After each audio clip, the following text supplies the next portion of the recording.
Okay, let's see. Hey, everybody. Hey, what is going on out there? We're talking about how to do multiple cameras. Mm.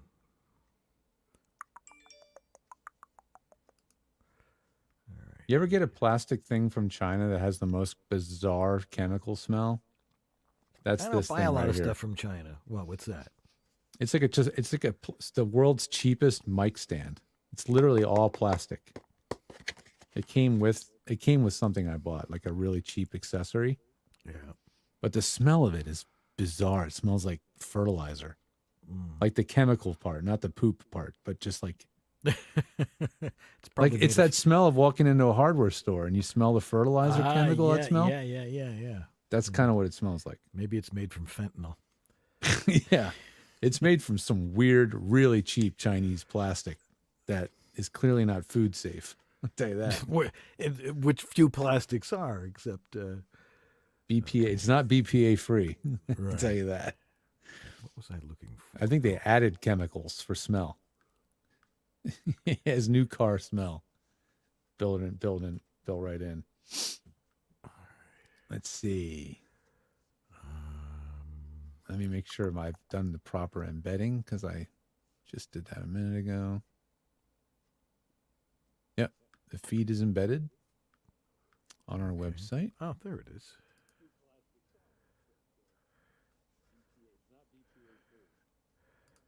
Okay. Cool. All right. That's working.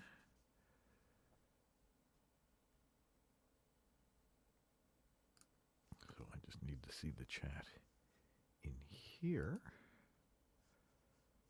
Private chat. Test. Private chat works. Well, I'm getting one here. Well, that's the private chat. So in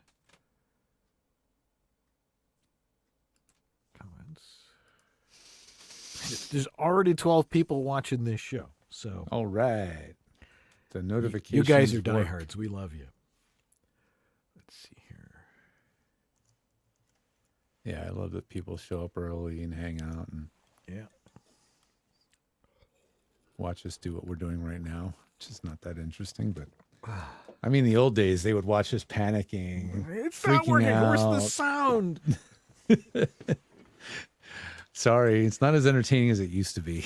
My pre-show. Well, I think we're still just as entertaining. It's just we don't have all the panicked troubleshooting stuff that I think people secretly enjoyed watching. Yeah. Play the Voice Real Kids VO family. First timers here, coaching with Martha Kahn, who loves you guys. Well, we've got Martha coming on in 2 weeks to talk about getting your kids on. Absolutely. She's doing great with that Good. That service. Yeah. Maybe we need to do one on podcasting because it's such a bigger market. Right. We'd do it just for the market. Well, I mean, I know a lot of people are doing podcasting. If that's something people want to hear us talk about, they need to tell us. Yeah. You guys let us know if you want us to do a whole segment on podcasting or something. Because podcasting's even easier. Or harder if you over. Well, if you don't know what you're doing, I mean, it's it's pretty simple. But it's a matter of podcasting to me. Now, I came out of broadcasting, so podcasting to me is producing public affairs programming. Right. You start the tape, you push the cart with the intro, and there's Lee. How you doing, Lee? And hey, Lee. And then you do the interview with the guest, and then you roll the outro, and you take the 12-inch reel. Here, this goes on Sunday morning at 5:30. Yeah. That's that's all it is. I mean, Let's see. Of course, if you don't know how to record, and you don't know how to edit, and if you don't know how to interview, it can be a bit of a challenge. Yeah, there's a lot of inherent skills that you absorb from being on radio for so many years, for sure. Hey, Lee. Let's see here. All right, we're just waiting for David Kaye to rejoin us. We're on in 5 minutes. Yeah, so in the chat, if there's any guests that you'd like to see, are your phones off? Yeah. Do we still have our phones on stun? Do we still have our survey link on our site? Or did we take it off? I think we do. Let me take a look. I think we must have taken it down. I don't see it right now. Yeah. But yeah, send us if there's an anybody email you to the wanna guys see. at VOBS if you Right. are like, I'd really love to have you guys talk about X or have a certain guest on. We always love suggestions. Right. Alrighty. Maybe we can put the survey link up again. Get that up. It's like every year it's nice to get fresh input, right? Oh, absolutely. Yeah, I mean, we're going to be marking our 11th year of doing this show with our next Tech Talk, which will be next week. But if you stick around, you can hang out for that. And we don't want to get stale. I mean, at least we give you guys fresh content every week. There's always something new that we want to have on, and yeah, that's right. And when it comes to tech, somehow for the last 11 years, we seem to come up with something every week. So, yeah, exactly. All right, this is not keeping in real time. Okay, comments. I'm trying this new feature in Minicam. Yeah. You run the Minicam app on your mobile phone, and your mobile phone becomes another camera. Of course, the audio is doubled. Not hearing double audio unless you turned it off. Check, check. You don't hear that? Check, check. Check. Well, we Hey, hear David. that. There's David Kaye. Oh, there we go. Yeah. Yes, there's my handheld camera. I can see how the sausage is made. How about if I turn it sideways? Yeah, it auto rotates. All right. Cool. There's my workstation.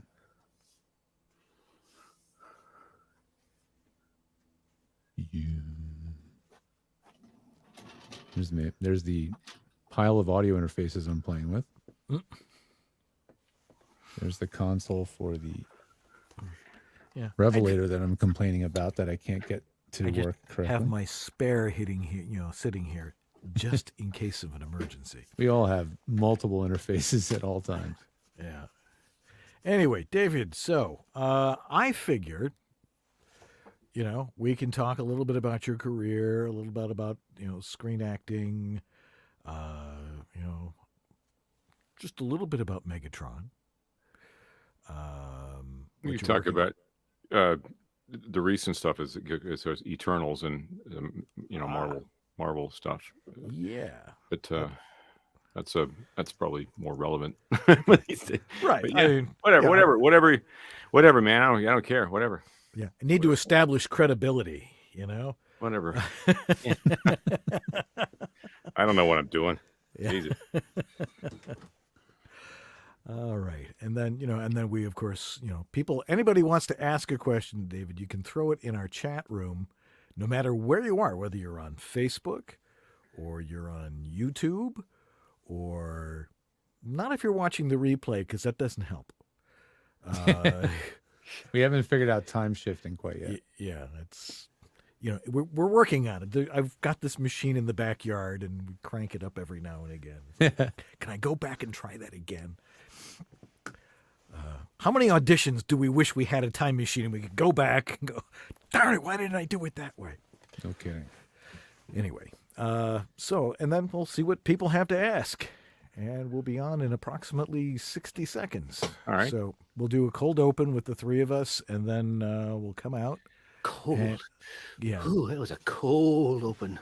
That reminds me. I need to turn the air conditioning off. And Let's see I wonder if somebody does it for attention. I see an angry icon. So like if you're looking up in the StreamYard, there's a live viewers icon, shows how many live viewers, and then there's an angry. Grace Newton. Yeah. Oh, Max Goldberg is angry. Why are you angry, Max? What Come happened, on. Max Goldberg? Why are you angry? Somebody gave us an angry icon on the on Facebook this week, and I'm like, I wrote to her. I'm like, did we do something wrong? She goes, no, I think I just clicked the wrong one. Oh, She thought she was clicking the smiley face and that got could the be angry it icon. As long as You they can don't, click, as long as misclick. yeah, as long as they don't send us the poop icon. I mean, they Unless we can, deserve it. Unless we deserve it. Okay. All right. Sue is now getting our Trying to get attention. attention. Okay. It is Sorry. 5 o'clock. All right, Sue. 4, 3, 2. Hey, it's time for VoiceOver Body Shop once again. And we've got a great show tonight because we got a prime guest. Not that every guest isn't prime, but this guy was Optimus Prime. No, he was Well Megatron. played, sir. And yeah, I'm sorry. Well, both. Both. You Both. did play He's done both of them. both. See, Yes. see, I don't even stand corrected. I'm right. David Kaye is with us tonight. David, wave hi. Say hi. How are you? We're good. We're good. How are ya? Yeah, right. We're going to talk about all sorts of cool stuff. If you got a question for him, throw it in our chat room, whether on Facebook or on YouTube. And we'll get to those questions in just a little bit. So stay tuned. George, you ready to roll? I'm ready to go. It's time for VoiceOver Body Shop right now. From the outer reaches, they came, bearing the knowledge of what it takes to properly record your voiceover audio. And together, from the center of the VO universe, they bring it to you now. George Whittam, the engineer to the VO stars, a Virginia Tech grad with the skills to build, set up, and maintain the professional VO studios of the biggest names in VO today. And you, Dan Leonard, the voiceover home studio master. A professional voice talent with the knowledge and experience to help you create a professional sounding home VO studio. And each week, they allow you into their world, bringing you talks with the biggest names in the voiceover world today, letting you ask your questions, and giving you the latest information to make the most of your voiceover business. Welcome to VoiceOver Body Shop. VoiceOver Body Shop is brought to you by VoiceOverEssentials.com, home of Harlan Hogan signature products, Source Elements, remote studio connections for everyone, VoiceActorWebsites.com, where your VO website isn't a pain in the butt, VOHeroes.com, become a hero to your clients with award-winning voiceover training, JMC Demos, when quality matters, and VoiceOver Extra, your daily resource for VO success. And now, live to drive from their super secret clubhouse and studio in Sherman Oaks, California, here are the guys.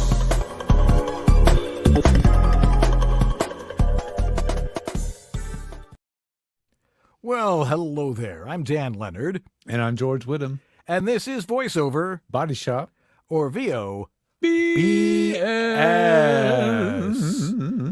Oh, it's like time to roll. The intro ends, and suddenly it's like showtime. We're Always on. exciting. It's always fun to The hard be part's live. remembering where to look. You gotta look in that little it's round this thing over right there. here. Yeah, exactly. That's the important part. But we have some cool stuff to talk about tonight, and we have a great guest, and it's beautiful weather here in Southern California, except that it's allergy season because all the citrus is in bloom. So It's pretty brutal if you have allergies here right now. yeah, I know. I'm like, oh, do I have COVID? Do I, and George and I find out I'm taking a COVID test, and it's like totally negative. Okay, good. I'll be doing mine later Oh, okay, good. on the air. And I want and I want the results because we were all in here yesterday. Anyway, it's time to introduce our guest. He has a hard out at 5:45, so we want to make sure we have a full amount of time with him. Get to it. That's right. David Kaye was the voice of Megatron in Beast Wars, Beast Machines, Armada, and Energon. I don't watch that. And Cybertron, as well as Optimus Prime in Transformers Animated. David was also cast in some of the first of hundreds of animated shows and video games. So he's been doing this a while. He's like at the foundation of all this. So many, in fact, he's now become the main focus of his career, and he's never looked back. Animation is great. Let's welcome back to VoiceOver Body Shop our good friend David Kaye. Hey, Good to see you. Thank you for joining us. The single clap. That's pretty much my life. That's Yeah, good. sort of like a golf clap. You Yeah, know? that's it. And I it's in don't- your headphones too. It is Just yeah. a And clapping I don't, sound uh, in your headphones. And I don't wear this normally. I have to scoot off to a thing and that I really don't want to go to, but I paid for it, so I got to go. Oh, you can be late. Otherwise, I'll be in my pajamas. So Well, welcome back to the show. We haven't had you on in a long time, but graciously you've joined us again. And now you've had a great career, but you're from my old neck of the woods. You're from Peterborough, Ontario, home of the Peterborough Petes. Just north of the border. You're just north of it's like northeast of Toronto, as they say. But Well, you were in Buffalo, so how was that in relation to So Buffalo? I grew up on Buffalo television. I grew up with Commander Tom. I grew up, Promo the Robot. I get those cartoons. I mean, all of it. Captain Kangaroo. I watched, WKBW TV Eyewitness News with Irv Weinstein. I grew up on it. It was. I didn't watch Canadian television. I want to be part of that. I love Buffalo TV and the personalities. Yeah.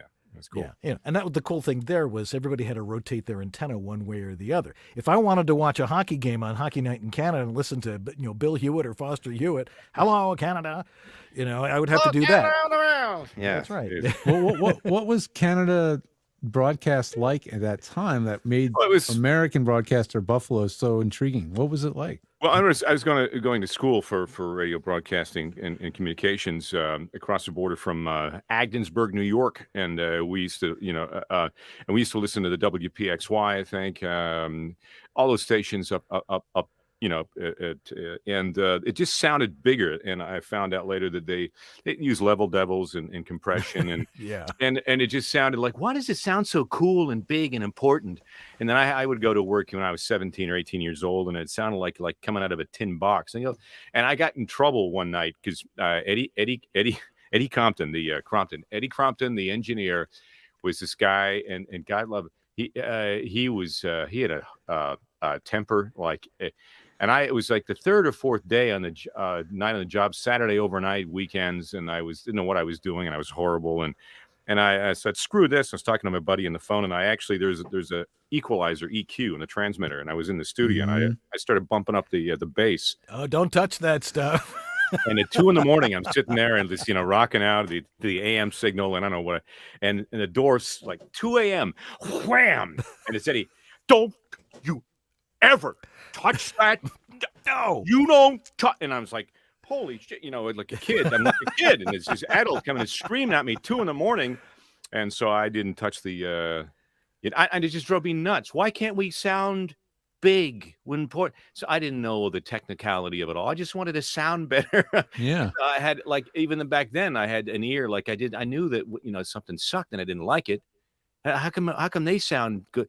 And so that drove me nuts. And so from a very young age, and the fact that I couldn't order anything from the back of a comic book and get it to my house in Canada, I remember when I first moved to Burbank, and I said, hey, you know what? I can order wine, I can order gimmicks and jokes in the back of comic books, and I can get them in my house for like $5, whatever it was.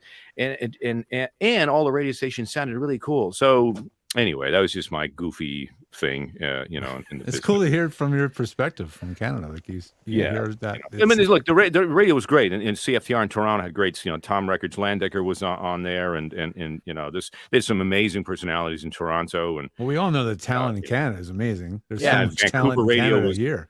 Vancouver radio was incredible with the Fox and LG in the Morning Zoo, and I played a part of that, and that was a riot.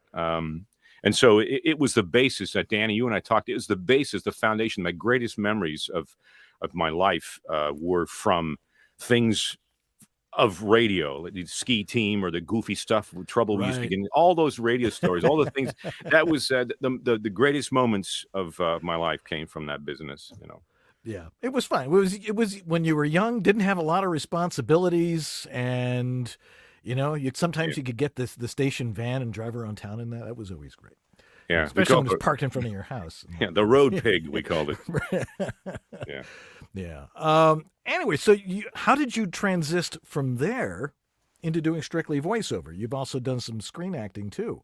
Yeah, it was Vancouver. I was in Brockville. We call it Brock Vegas. And I worked, did morning show there, and Peterborough, the CKPT, the worst call letters in the world, doesn't exist anymore, I don't think. Went out west to. I worked in London, BX93 in country. Had no idea what country music was, but they hired me for the afternoon drive, and I had a great experience there for a little while in the early '80s, and ended up in Vancouver, or mid '80s. Ended up in Vancouver in '89, and as part of the morning, I think I went out to do middays or evening. I can't remember what I did. I did all the day parts, but I ended up in the morning zoo as part of the team. I started doing comedy and songs and Freddy character, Cowboy Dick, howdy boys and girls, and play a little song, and develop these things. And it was so much fun, and the energy was great. But getting up in the morning really early at like 4 o'clock to get to work was just. That's not me. And I remember sitting there. There's 4 or 5 of us, and the zoo master, Dean Hill and Bob and everybody, and it was the music. The first song would play, and I'm sitting there trying to wake up, and he says, "Okay, Dave, what do we got? What do we got?" I'm like, "Oh my God, I just want to go back to. I have nothing." I can't think. That's mornings. Yep. But I loved it, and the transition came when. Down the road when radio started to kind of be sold off, the corporate thing was starting to happen, and it started to be less fun and more corporate-y, and the writing was on the wall. And I started at that time. I had a friend who was an agent, and he started sending me out on stuff on camera, and then I got my first animation audition. I was a big fan of comic books and cartoons as a kid anyway, so they. My agent says, "Hey, do you do voices?" And I said, "Yeah, sure." I didn't know what he's talking about. He said, "Well, I got this audition for you. It's for G.I. Joe." And I think, G.I. Joe? Well, I had those dolls. I watched the show, and so I went in and I did this audition, and I really didn't know what I was doing, and it was just quick, follow me toward the danger. It was Yo Joe, and I don't know, and somehow they called me back. And I read for a few parts, but I ended up getting cast as General Hawk. And from that moment on, being in the studio like it's a radio play, with all at that time my heroes in VO in Vancouver, I knew that the cartoon people, it was a very small, tight-knit group, and the fact that I got in there was just it was a miracle. But somebody liked what I did, and from that moment on, I would go back to I remember doing the show at LG, and I would literally. The Monkees were on MTV, and I was like, when we had that system where the computer would take over, and I would literally, boom, Madonna LG 73, boom, and I'd just sit there and watch TV, and I was like, I had no interest in being there, and it was like, I didn't want it, and so they called me into the office one day. I'm paraphrasing, but this is 93, early 94. And Chris Pandoff says, you don't really want to be here, do you? And I said, you know what? Not really. So he said, you know what? Let's, listen, blah, blah, blah, blah, blah, yada, yada, yada. And it's been a great, so why don't we just, say, listen, this 2 weeks and we'll, I know you're busy and doing stuff. Cause I was starting to get commercials, starting to get things. And I was really, really focusing on, okay, I want to do this for the rest of my life. And I remember that night I went, okay, we're done. 2 weeks, we're out. And I went home. Poor Maria, I think she was pregnant at the time, and I was down. I had a studio in my house as well because I was beginning to do affiliate work at that time in the mid '90s, and when websites were just beginning to take off. And I had reel to reels and trying to make FedEx and that. And I finished my day, and I said, I got a bottle of 3/4 bottle of Glenlivet in there. You know what? I gotta celebrate. I'm gonna get it's just the beginning of something special, and at 2 in the morning again. 2 a.m. seems to be a thing. I had finished the entire bottle in my studio, and I somehow made it upstairs. And I remember, I think I was sick, and Maria was like, "What's going on?" Like, and I woke up the next morning thinking, "I'm an alcoholic. What the hell have I done? Oh my God!" So I called my best friend Greg. I said, I don't know what's going on, man.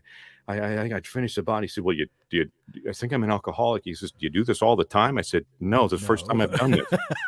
And he laughed. He said, you're not an alcoholic. He said, get dressed. I'll pick you up or go to the Tomahawk for a greasy breakfast, this amazing breakfast place in North Vancouver. And that was it. That was basically the umbilical cord was cut. And it's like, all right, now I'm on my own. This is it. It's all up to me. And I much preferred that because I love sports and things and situations where the pressure is just on me. It's not about it's anything. It's like it's up to me to do this. And then the baby happened. I go, okay, now I have a real purpose. And then the flame, I'll call it the blue pilot light, is on, and it's ready to roll, and it's always on. It still is. It's always on. It never goes off. And that's sort of when that happened. And I did all I can. I started doing theater, and I started getting auditions, and I got a couple parts. I was a horrible actor on camera, but X-Files and a few things, and had a fairly half decent thing. But the voiceover stuff started to really happen. And then, I'm going on here, Dan, but this is kind of. I was going to jump in here and interrupt any second. Yeah, but please, just stop me. But that's sort of how it transitioned from radio out into the what I just love doing more than anything in the world. Yeah, clearly, I just want to remind everybody, if you've got a question for David Kaye, we're going to get into a few more interesting things here. Throw it in the chat room. I know Jeff Holman is hiding in there somewhere and taking down your questions, and we'll get to him and those questions in our next segment. So you were able to do a little bit of screen acting too. Do you think that helped you a little bit more with your voice acting, or vice versa? No, I was horrible on camera. Sometimes I see myself on Happy Gilmore and I'm like, oh my God, why? What possessed them ever to put me? But it was the theater, and it was the improv, and it was all that stuff that started to get me out of my head. And I always, and fast forward to that, I do the trailers and promos, and then there's animation, and then there's commercials, and then there's radio and TV film. There's all these different sort of things, like in a Swiss Army knife, where a certain skill, you pop it up and the thing comes up and it's time to do that.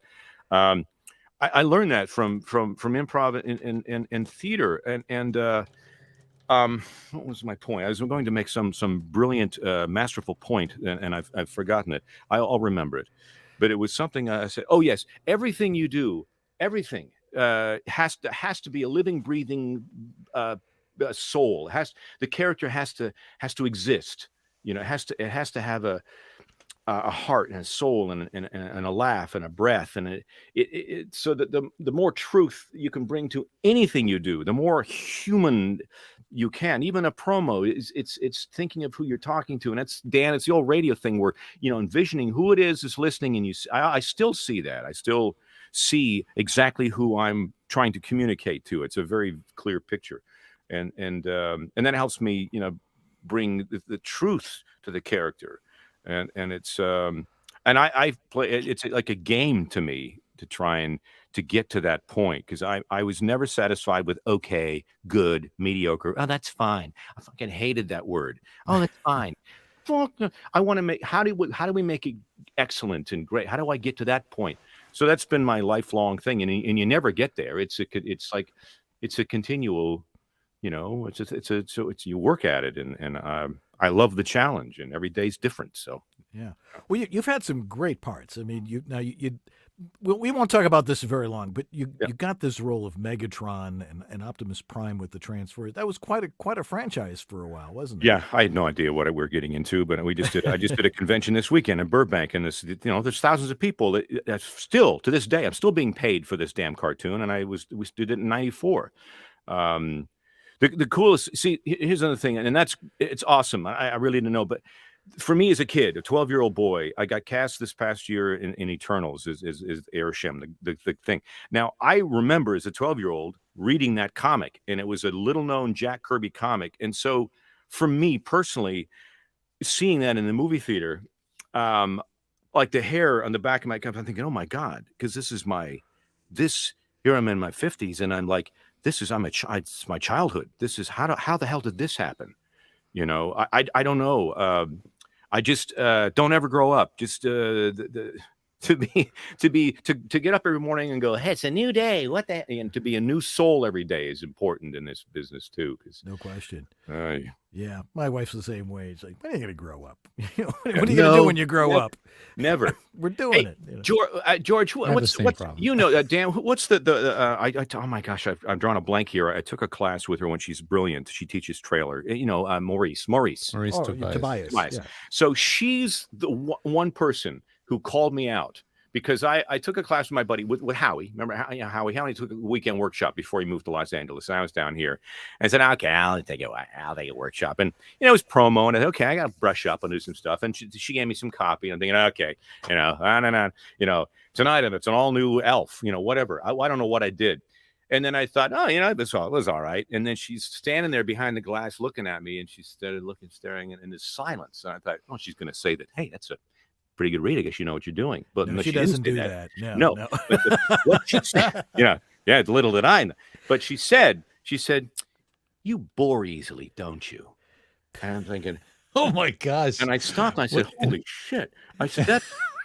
But here's what that meant. It meant that she said, you have to make sure that every time you read that copy, because you do this day in and day out all the time, that it has to be fresh and new every time.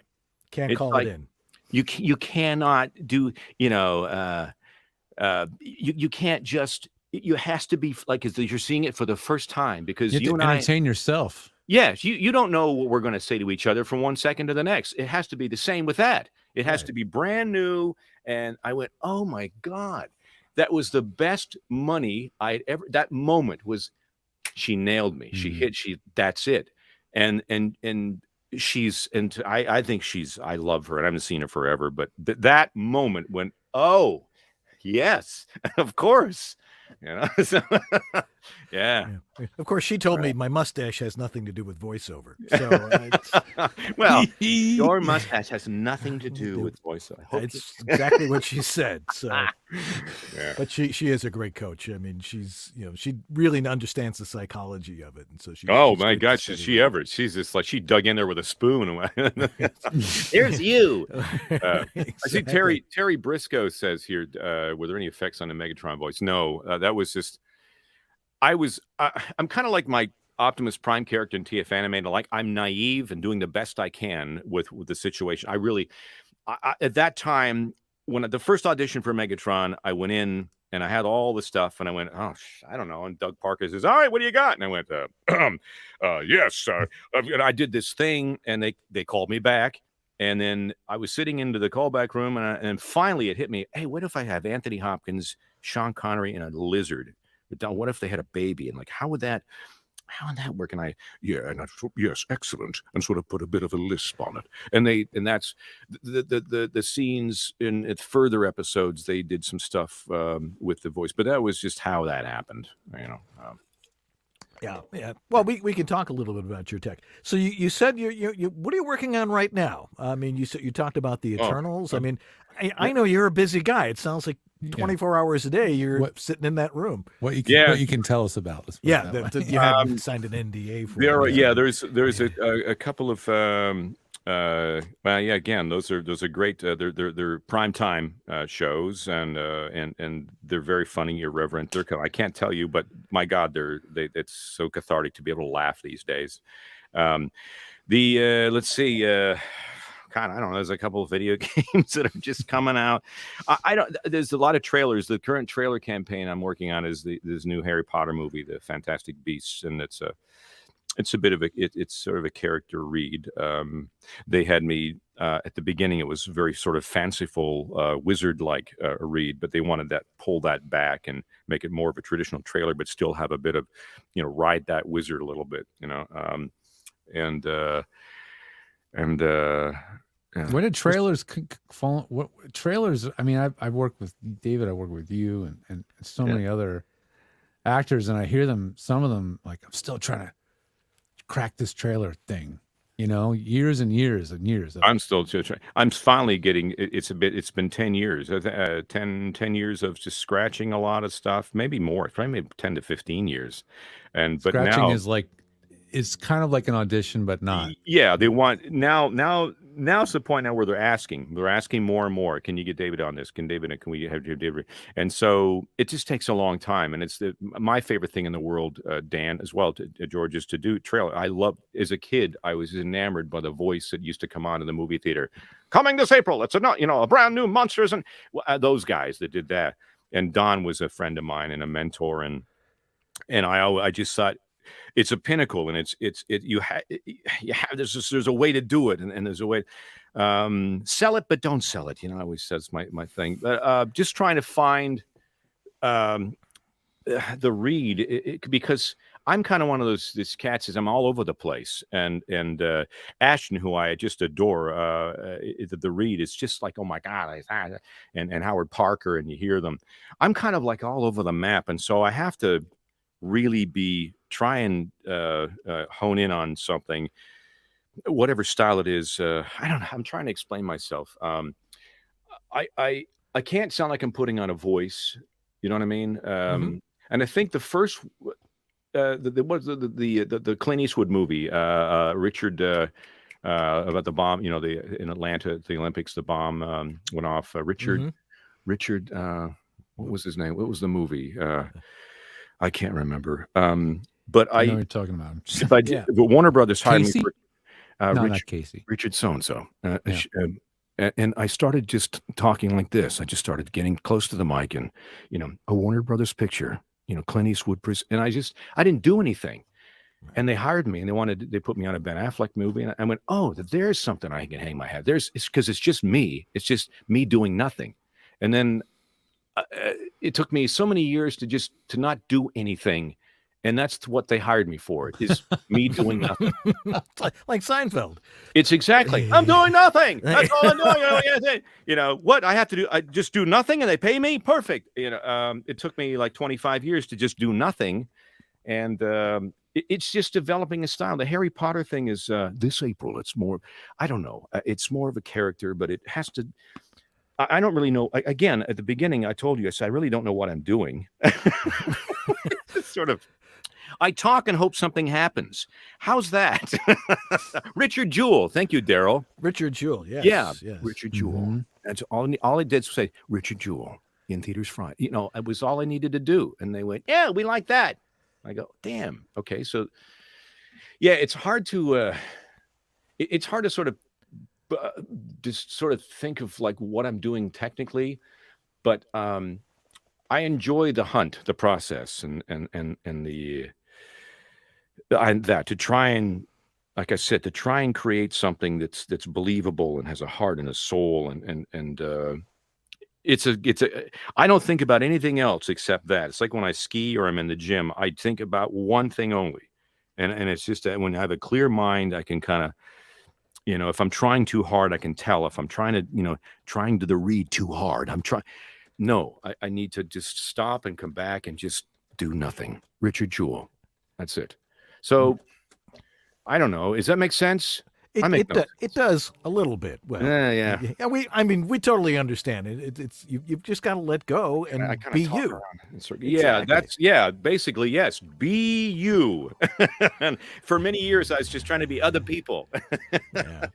We're talking with David Kaye. We're talking about his career and talking about what it takes to make it in this business. And if you've got a question, all you got to do is throw it in any of the chat rooms that we've got, and we'll get to that in our next segment. So we'll be right back with David Kaye on VoiceOver Body Shop. Don't go away. This is the Latin lover narrator from Jane the Virgin, Anthony Mendez, and you're enjoying Dan and George on the VoiceOver Body Shop. Well, hello there. I bet you weren't expecting to hear some big-voiced announcer guy on your new orientation training for Snapchat, were you? This is Virgin Radio. Well, okay, we're not that innocent. There's jeans for wearing and there's jeans for working. Dickies, because I ain't here to look pretty. She's a champion of progressive values, a leader for California, and a voice for America. It's smart. It's a phone. It's a smartphone. But it's so much more.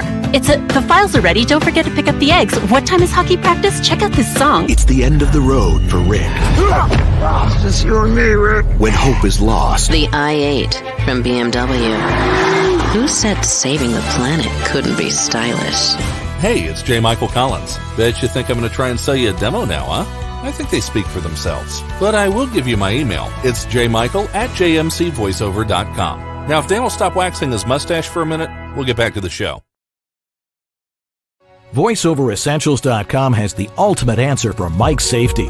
Look, your mic is the most valuable part of your audio chain, so protect it from boom stand disaster. It's the ABS, the Adjustable Boom Stop. It's simple, ingenious, and infinitely adjustable. The padded non-slip pouch fits almost any size boom arm. It has a unique double-loop webbing system for an unlimited angle of the down strap. It works with tripod and solid round bases. A strong articulated strap keeps your boom where you want it without weights, sandbags, or knuckle-busting tightening of the boom clutch. The light gray webbing lets you mark and repeat stand settings for just the right spot for you or anyone else who uses your microphone, saving time and guesswork. This is the simple solution that simply works. You'll kick yourself for not having thought of it. Lock it in place with our ABS, the Adjustable Boom Stop. Get it now at voiceoveressentials.com. I don't think there's a feeling quite like that moment when something you've auditioned for becomes something you get booked on, especially when it comes to audiobooks. You audition for an audiobook on ACX or in some other form or fashion, and then somebody says, hey, we like what you did. We want you to be our narrator.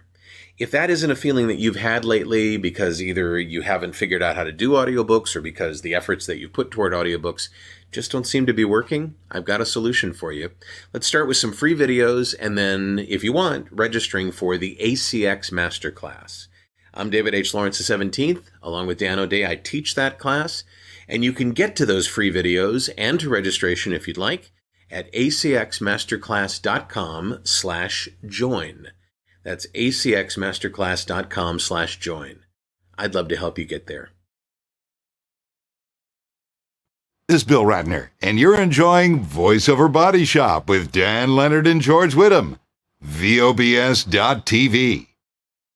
And we're back with David Kaye. Got to get David to do a couple of trailers for us, or a couple of promo lines for us, when we get the chance. When I come and fix your radio again. Yeah, that's right.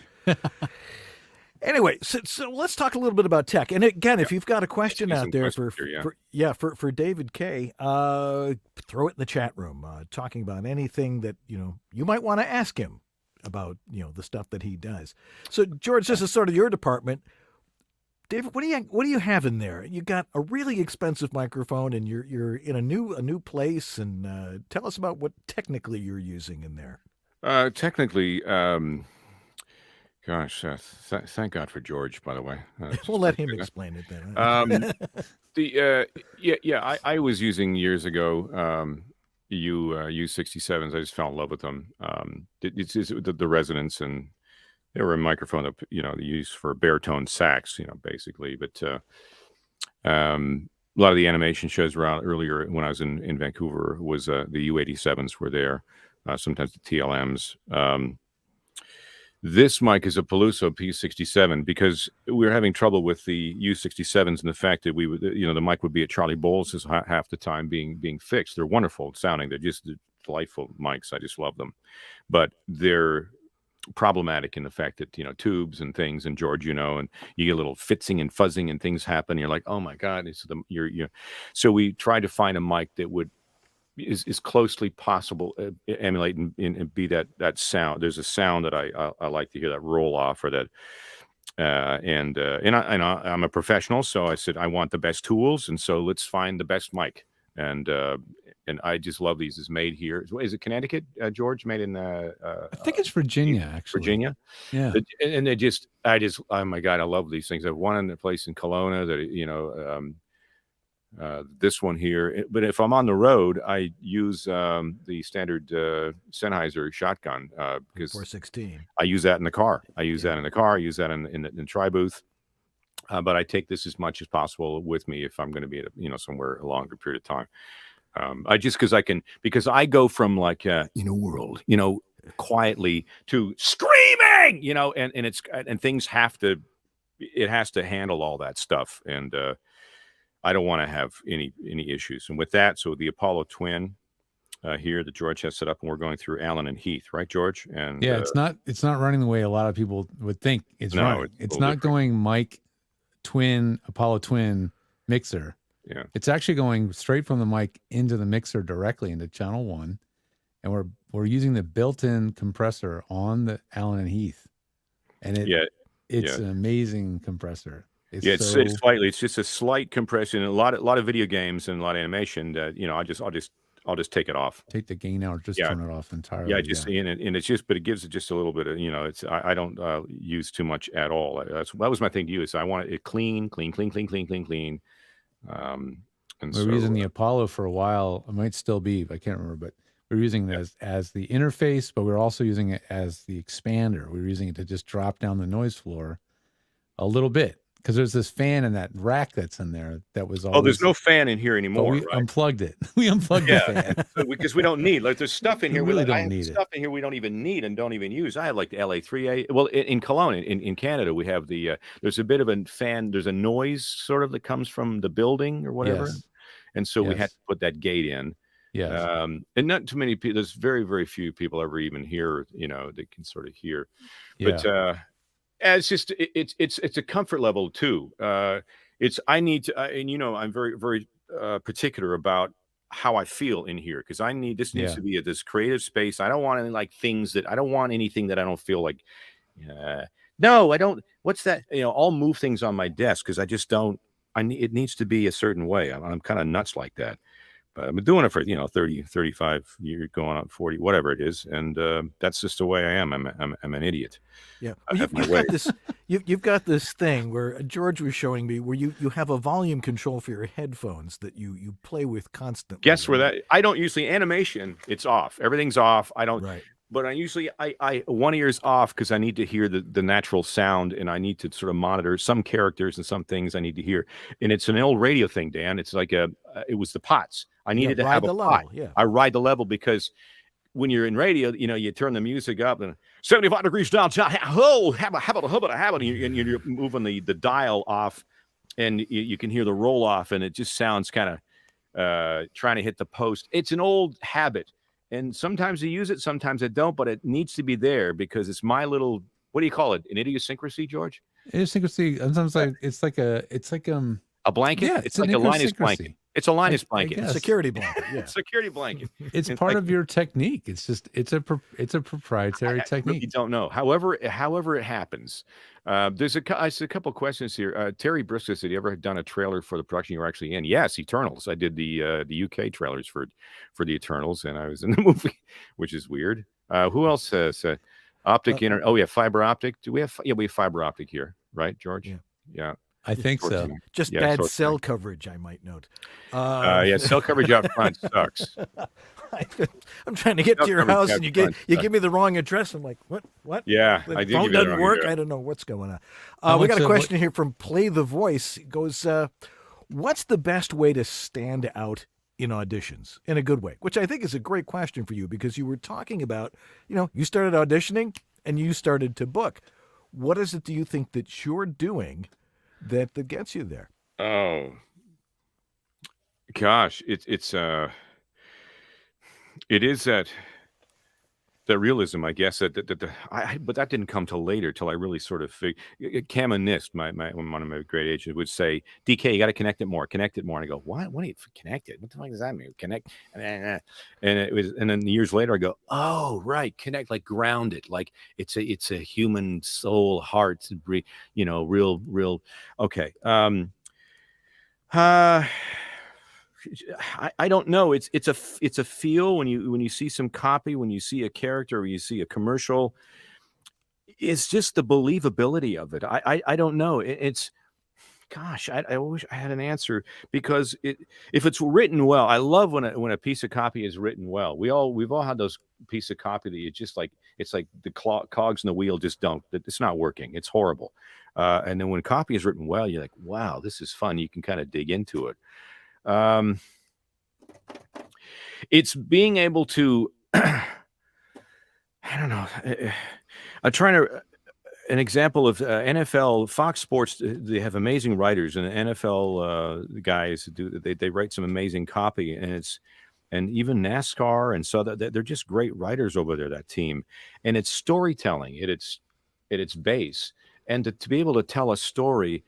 And to picture you telling a story too in a personal way, it's sort of to try and find a placement. Like The Princess Bride. Remember The Princess Bride? And the narrator was Peter. What's his Peter name? Falk. Peter Falk. You know, and he had that thing. And so I would say, listen to Peter Falk, even if it doesn't even relevant to what you're doing. Listen to how he's telling a story. It just there's a quality to his voice. There's a little heart. You know, it's something about the way he tells a story that's so believable. And if you can bring that to whatever you're doing. Watch Princess Bride. Yeah. Isn't that him in that? Yeah, he's the grandfather. He's the grandfather.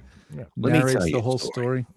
And if you listen to it, I'm just curious about this. Yeah, it's just tell a story. Like, you know, be intimate with the microphone. Like, really, you know, learn to be intimate with this thing. It's your friend, and try and really, I don't know, be as much truth as you can bring to anything you do. And not just read the copy, but dig into it.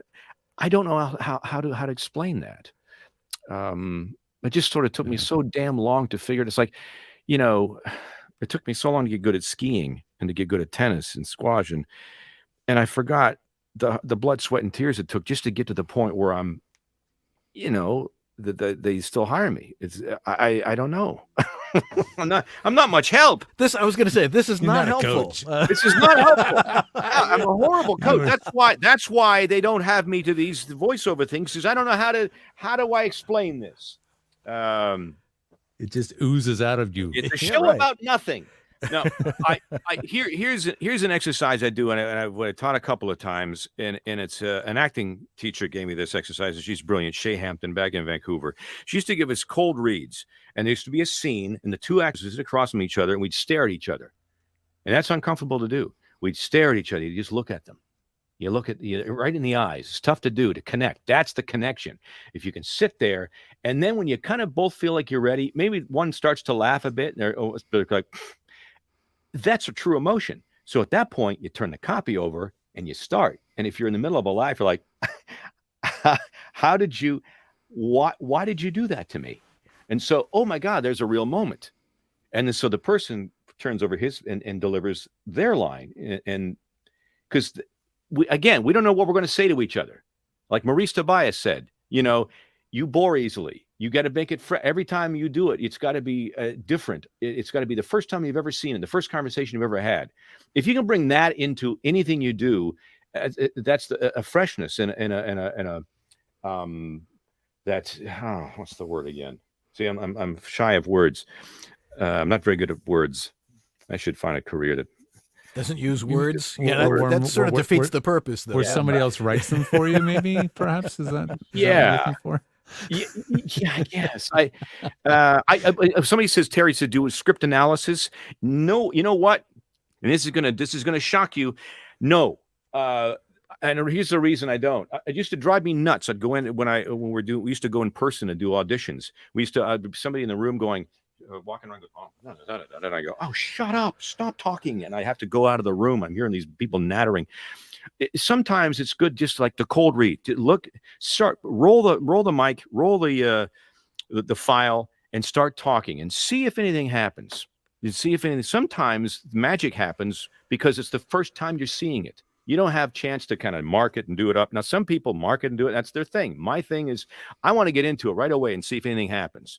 If it doesn't, okay, let's work on it. Let's dig in. Let's see what other, voice quality, or maybe, if I rough my voice up a bit and, do a little older, maybe add a little age to it and, be a storyteller and sort of, here's my grandfather and I'm going to tell, I got a surprise for you kids and Christmas morning, whatever. Try and add layers to it. But I would suggest just read it and see if anything happens. That's how I do it. I don't, a lot of times, George, you see me work. Oh, Christ, I got to get this done. Boom. And that's only because I've been doing it for 40 years. But that's how I do it. There's one last question. I know you got to go. Daryl asked this. Daryl's went kind of a long way around to ask you basically this. It's just the last part. What do you do to keep your voice great? Like getting to deal with mouth clicks, and do you use anything that you take, or do you have a regimen to keep your voice tuned and not have mouth noise and all the other This is going to be boring, but yeah, I always have a glass of water in here. But first thing in the morning, 3 glasses of water before I even, hit the floor. Because I work out all the time and I was sweating all the time. So I'm dehydrating myself all the time. I'm studying wine. So that's even an extra hydration. I do a gallon a day. I do a gallon of water a day, every day. And that is really important. And that'll get rid of the mouth clicks, and that'll keep you, if you ever notice you do the 3 glasses of water in the morning, your nose starts to run because you're hydrating. It's really important to be in our dry climate out here. Good Lord, and especially now. And I use Alkalol, which is a nasal rinse every night before bed. Little hint down the thing. There it is. There it is. I am such a fan of that. And so that. Keeping it, literally silly stuff like, keeping your teeth clean and then doing the mouthwash and doing the alcohol and drink a ton of water. It's so important. That's why there's all those water bottles in there when you go into the studio. That's a reason for that. But yeah, that's how I keep those are good tips and ones that I should probably do. And also very good right before you go to the urologist as well. Yeah. David, I know you got to get rolling on I'm us so here. sorry. I hope I No, you've been great. Some little thing of wisdom I don't know. I'm never sure. If you get one good thing out of his show, then it's golden. So anyway, thanks for being with us, and we look forward to whatever it is that you're doing next, and we'll talk to you again real soon. See you Thank you so Thursday, much. David. Yes, I'll see you Thursday. If I don't have COVID, I'll see you Thursday. Everything is broken. You have to come and fix it. Alrighty, David Kaye, everybody. We'll be right back to wrap things up and rack it up for Tech Talk right after these messages. Bye. See ya. You're still watching VLBS?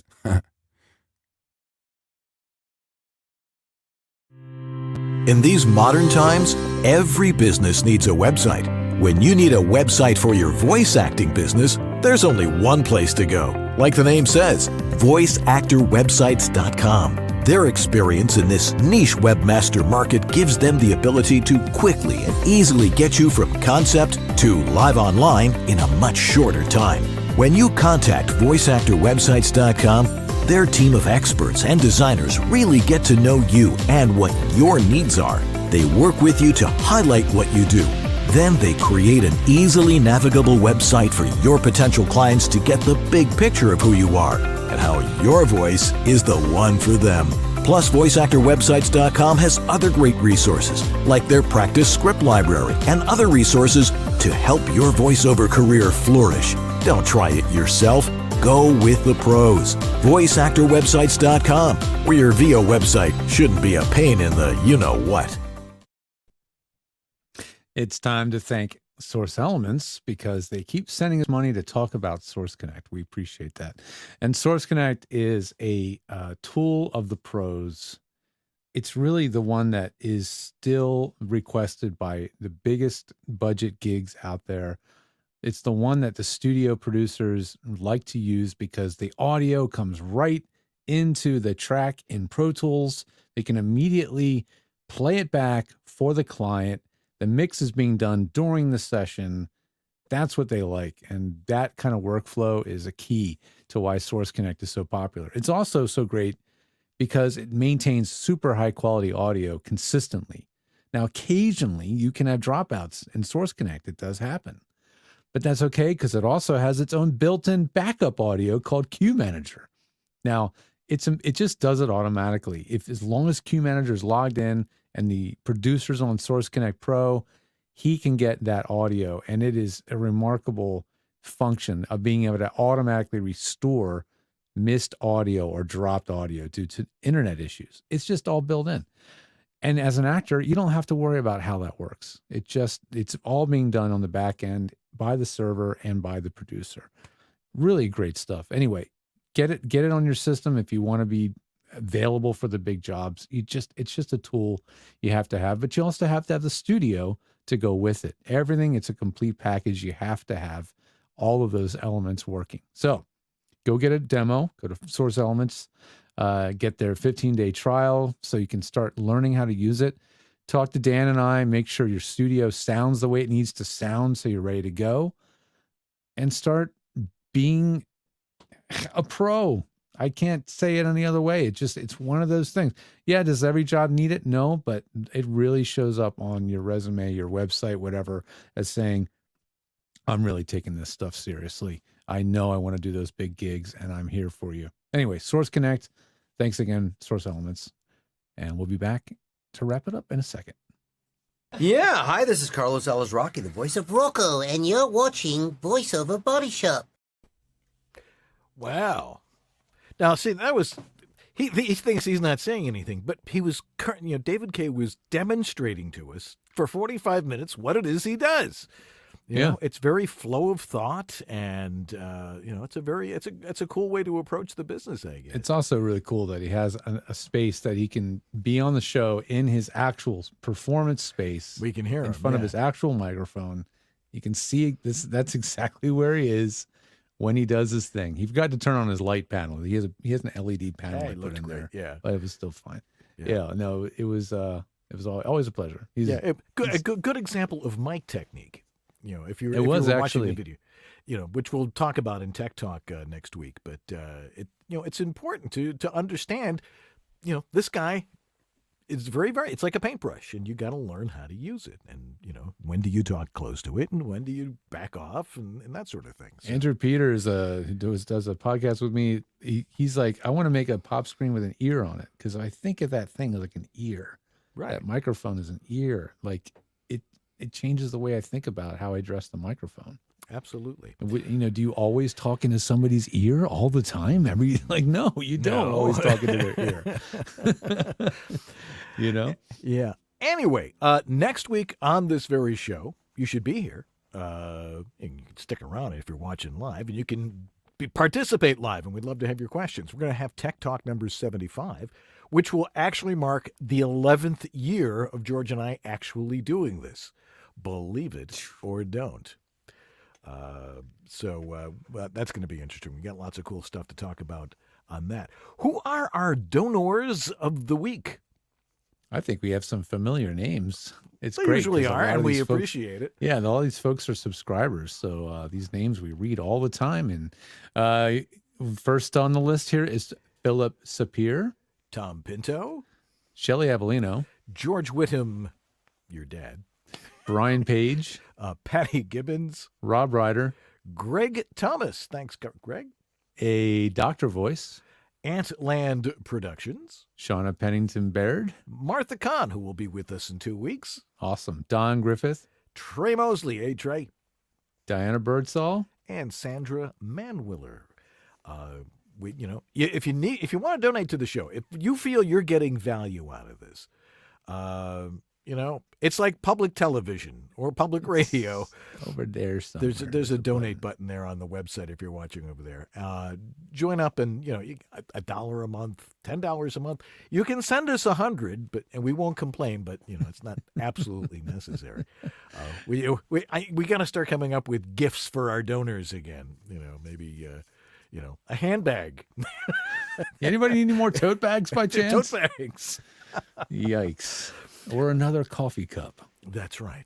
Now you've got office hours. I happened to stick my nose in there yesterday because on Clubhouse it pops up on my phone. Oh, George is doing something. Oh yeah. Didn't say anything, but Yeah. Office hours. Yeah, I only do it twice a week for half an hour at a time, so it's really office half hours. But it's for anybody who's ever booked a service with me from anything at all. You're a client and you're welcome to join. It's a private Clubhouse room.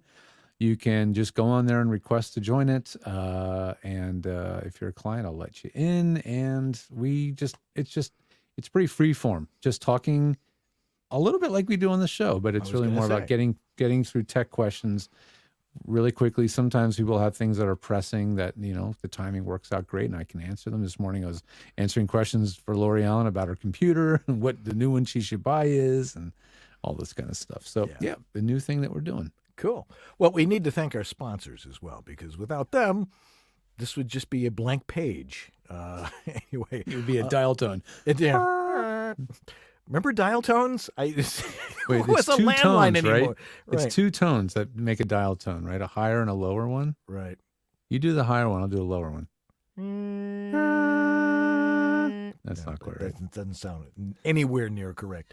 Anyway, we need to thank our sponsors like Harlan Hogan's VoiceOver Essentials, VoiceOver Extra, Source Elements, VOHeroes.com, VoiceActorWebsites.com, and JMC Demos. All right.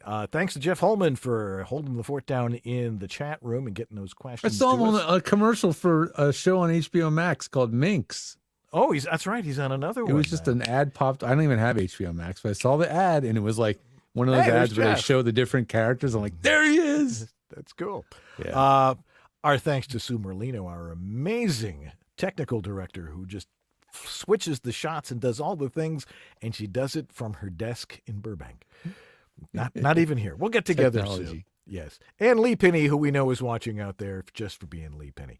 Well, we're going to rack it up for Tech Talk, and we got lots of cool stuff to cover.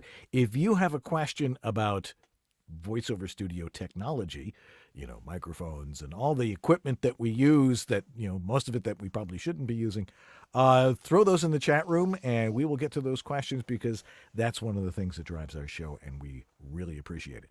Well, that's going to do it for this week. A little shorter than usual, but David Kaye had to go running off and we appreciate him joining us. But Tech Talk next, and that's going to do it for VoiceOver Body Shop this week.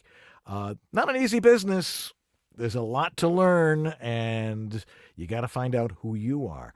But when it comes to your audio, if it sounds good... Oh, it is good. That's right. I'm Dan Leonard. I'm George Whittam. And this is VoiceOver Body Shop. Or VOBS. BS. All right. We'll be right back with Tech Talk. But thanks for watching.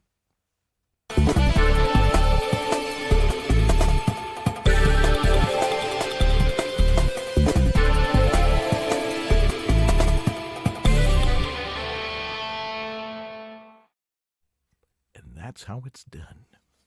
All righty. Hey, don't go anywhere if you're watching live because now it's time for Tech Talk. And we got a lot of cool stuff. If you've got a tech question, throw it in the chat room right now.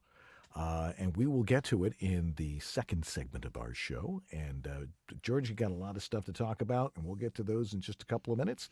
And so we can stretch here for a minute and then get ready to celebrate 11 years of doing this, for crying out loud. Yes. How have we done this? There was so much more I wanted to cover with David last time. It was we'll too bad he had to go. What were some of the things you wanted to talk to him about? He has a button on his desk. It looks like an easy button. Remember the easy button from Staples? Right. That was easy. Right. He has it set up to say all these little quotes from Transformers, like Optimus Prime quotes. Right. One of them just he hit the button and goes, "Yes," like that. Likes hearing his own voice, does he? Huh? Well, people like it. They when he goes to those Comic-Con type things, he takes those things and people snatch them up. Oh, that's cool. It's hilarious. All right. Well, we can start a little early, or we can wait another minute or two. And so, we like to keep it on the clock so, we don't go over. Yet every single week we tend to go over by 1 or 2 minutes because, people start piling in questions in the last 10 minutes. If you got a question we always now, want to give you a little extra. just a little added value. And if you're not satisfied, you can have your money back. So, but we appreciate you joining us. And hungry for the devil girl from Mars to be my Venus, I will be talking about the microphone I'm using. Yes. Okay. Well, that's cool. And I've got my microphone here, which, it's what is it all about with microphones? All right. Why don't we roll here? It's 5:58 now, and I'll just subtract 2 minutes from the clock like we used to do. Or we'll end on time. Or we'll that end would on... be bizarre. I know my wife appreciates that. Okay, and there's the countdown. Hey, it's time for VoiceOver Body Shop Tech Talk. And we are celebrating 11 years of VoiceOver Body Shop. Now, we started as East West Audio Body Shop, but when I came out here to California, we changed it to VOBS. And we can't believe we've been doing this for 11 years. But one of the reasons we've been able to do it for 11 years is because we talk tech, and you guys can't seem to get enough of this stuff. because you keep giving us new stuff to talk about. And now we have some great stuff. What do you got tonight for us, George? Well, first I want to give credit because where it's due. The name change, VOBS, came from comedian Chris Eward. Look him up. He does the Laugh Factory. He's in Canada. That was his stroke of cheese. Like in the middle of the night, he emailed me, "How about VOBS, voiceover body shop?" I was like, "Yes, that's it." So he deserves credit for that. Yeah, we're going to talk about the new Mac that just came out. That we're a little out of sync on the news cycle with that. So by now, you guys have probably all heard about it. But my take on it: a new noise suppressor plugin, and some updates on gear that I've had to get warranty repaired or updated or whatever. So, and a little tip for your business if you want to have a little bit more sophisticated phone system without buying phones. This is a way to do it. I got a pile of them sitting behind the curtain over here of old landline phones. And we're also going to talk about limiters and sort of about compressors, which is something that a lot of people ask about. Don't worry, we won't limit the knowledge too much. Where's my, it's on here if I keep forgetting to hit the drum roll or the rim shot. Anyway, VoiceOver Body Shop Tech Talk. You got a question, throw it in now. Great time if you got a question about your home voiceover studio, because it's time for VoiceOver Body Shop Tech Talk right now. From the outer reaches, they came, bearing the knowledge of what it takes to properly record your voiceover audio. And together, from the center of the VO universe, they bring it to you now. George Whittam, the engineer to the VO stars, a Virginia Tech grad with the skills to build, set up, and maintain the professional VO studios of the biggest names in VO today. And you, Dan Leonard, the voiceover home studio master, a professional voice talent with the knowledge and experience to help you create a professional sounding home VO studio. And each week, they allow you into their world, making the complex simple, debunking the myths of what it takes to create great sounding audio, answering your questions, showing you the latest and greatest in VO tech, and having a dandy time doing it. Welcome to VoiceOver Body Shop Tech Talk.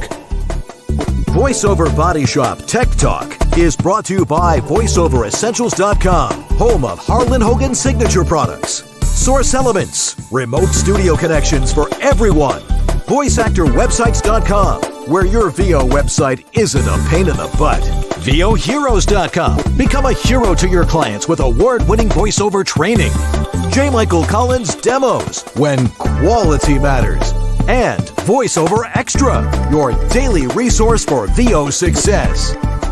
And now, live to drive from their super secret clubhouse and studio in Sherman Oaks, California, here are the guys.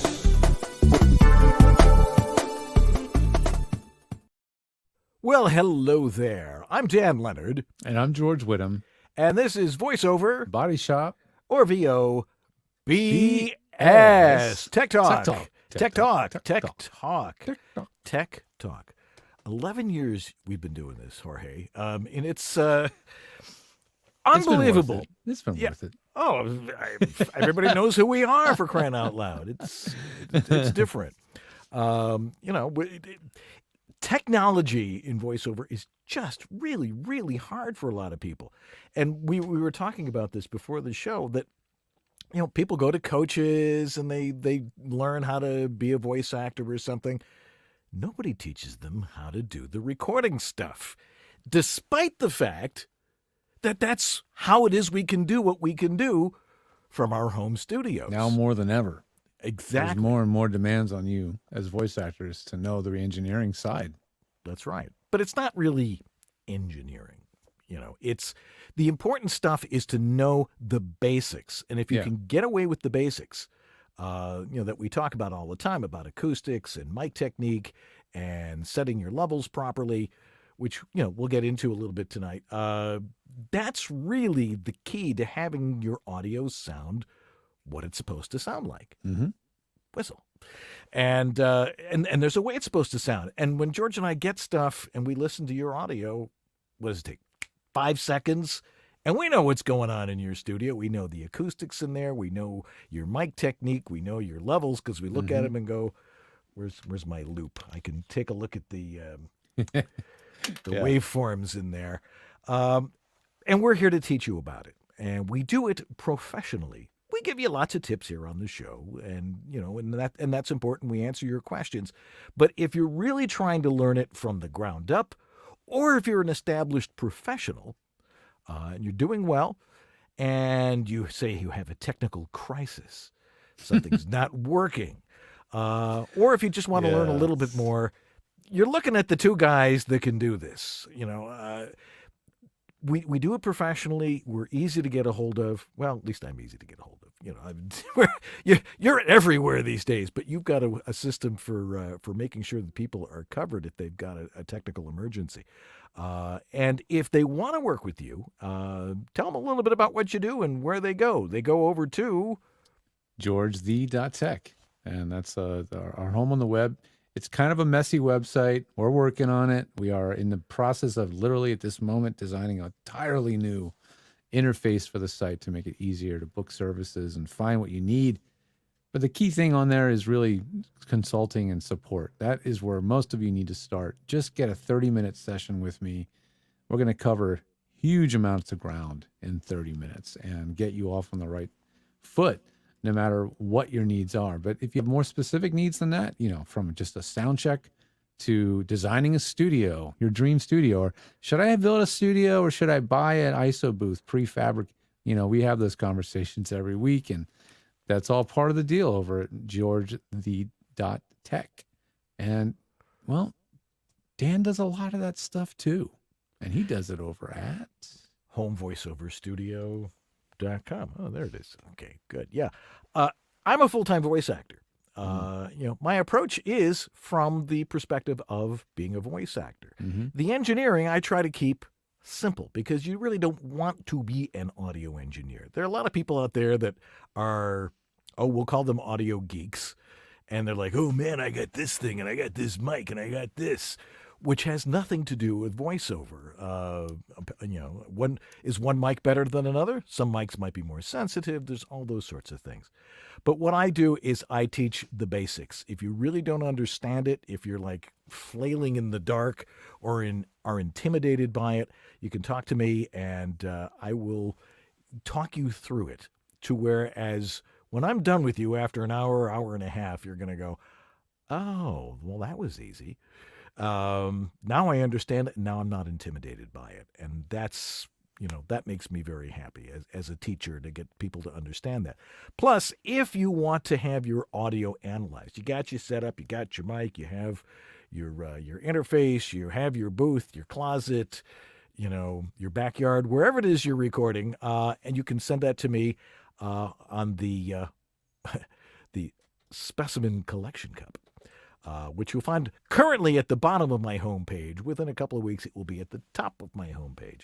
And for $25, I will give you a very thorough analysis of what your audio sounds like, what you probably need to do to get it sounding better, and what sounds right. Amazing how many times the acoustics are right, but the levels are all off, and there's a lot of background noise and things like that. And I will teach you how to address those, mostly from a physical point of view, as opposed to let's add this technology to it to try and clean that up, which we generally don't recommend.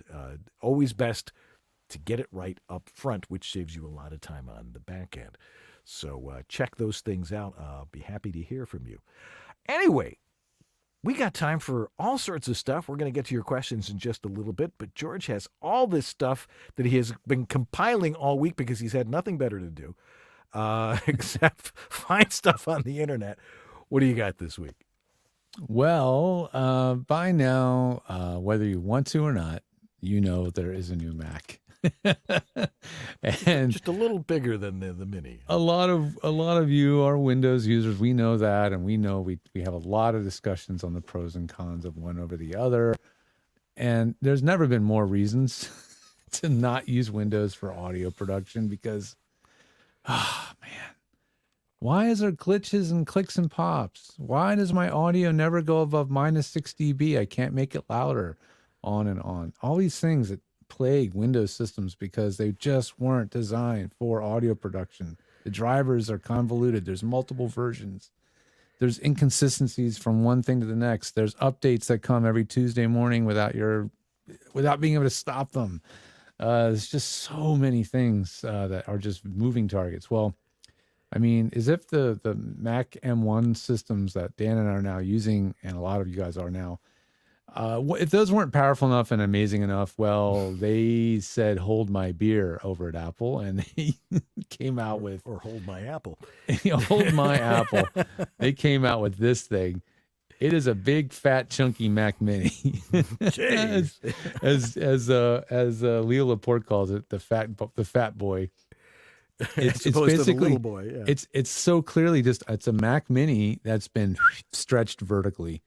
And the reason they stretched it vertically was really mainly not to jam more, chips in there.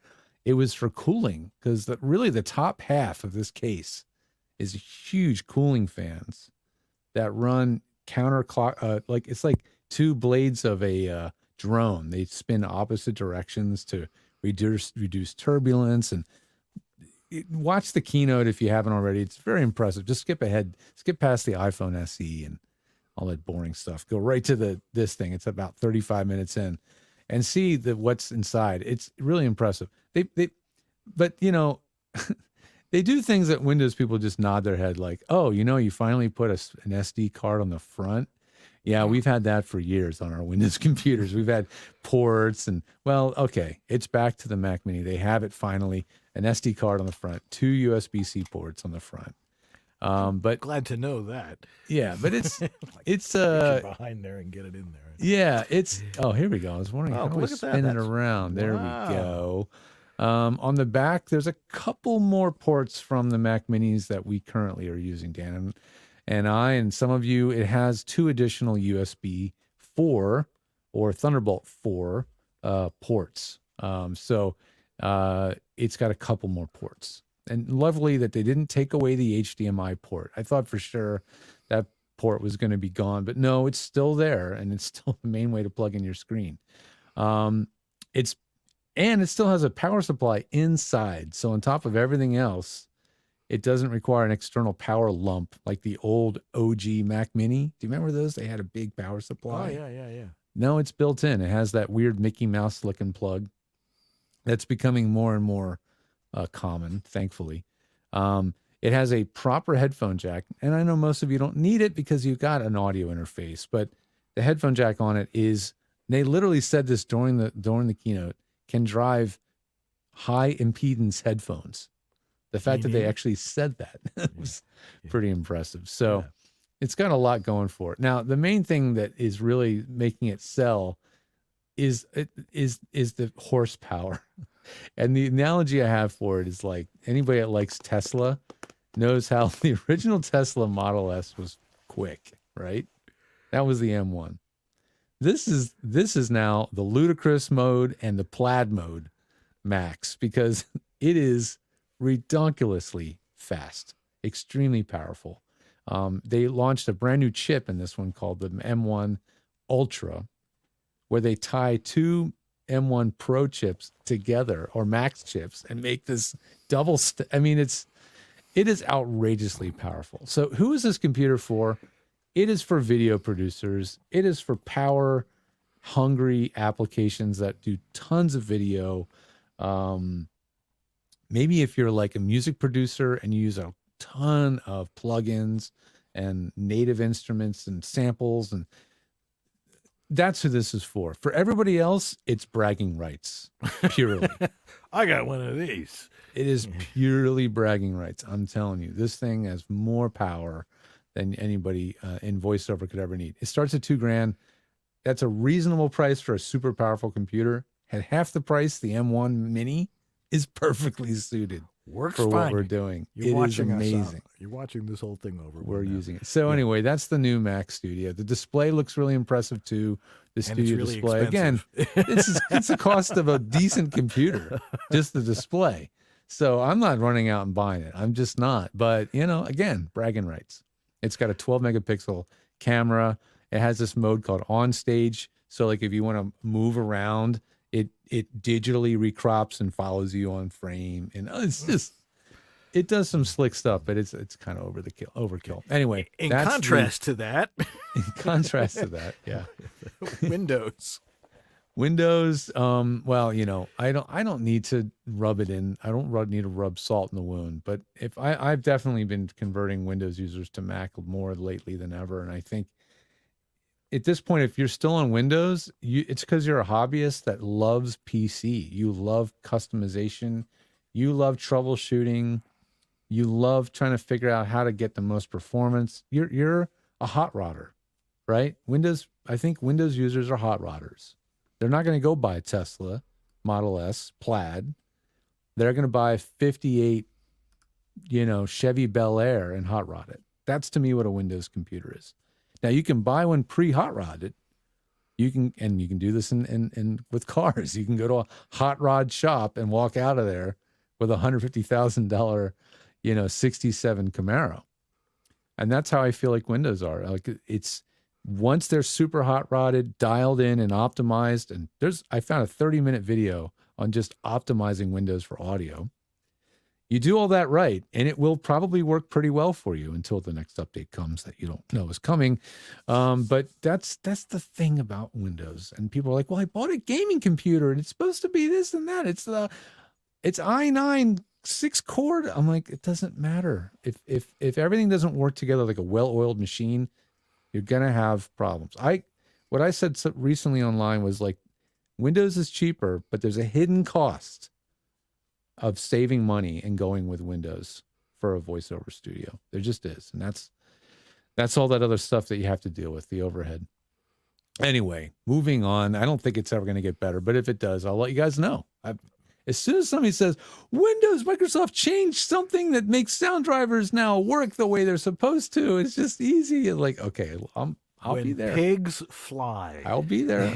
It might be Windows 12 or whatever it is. I don't know, but it ain't Windows 11. In the plugin side of things, our friend Jim Edgar, who's a great voiceover technologist of his own right, he did a little quick video about a new Waves plugin called Clarity VX.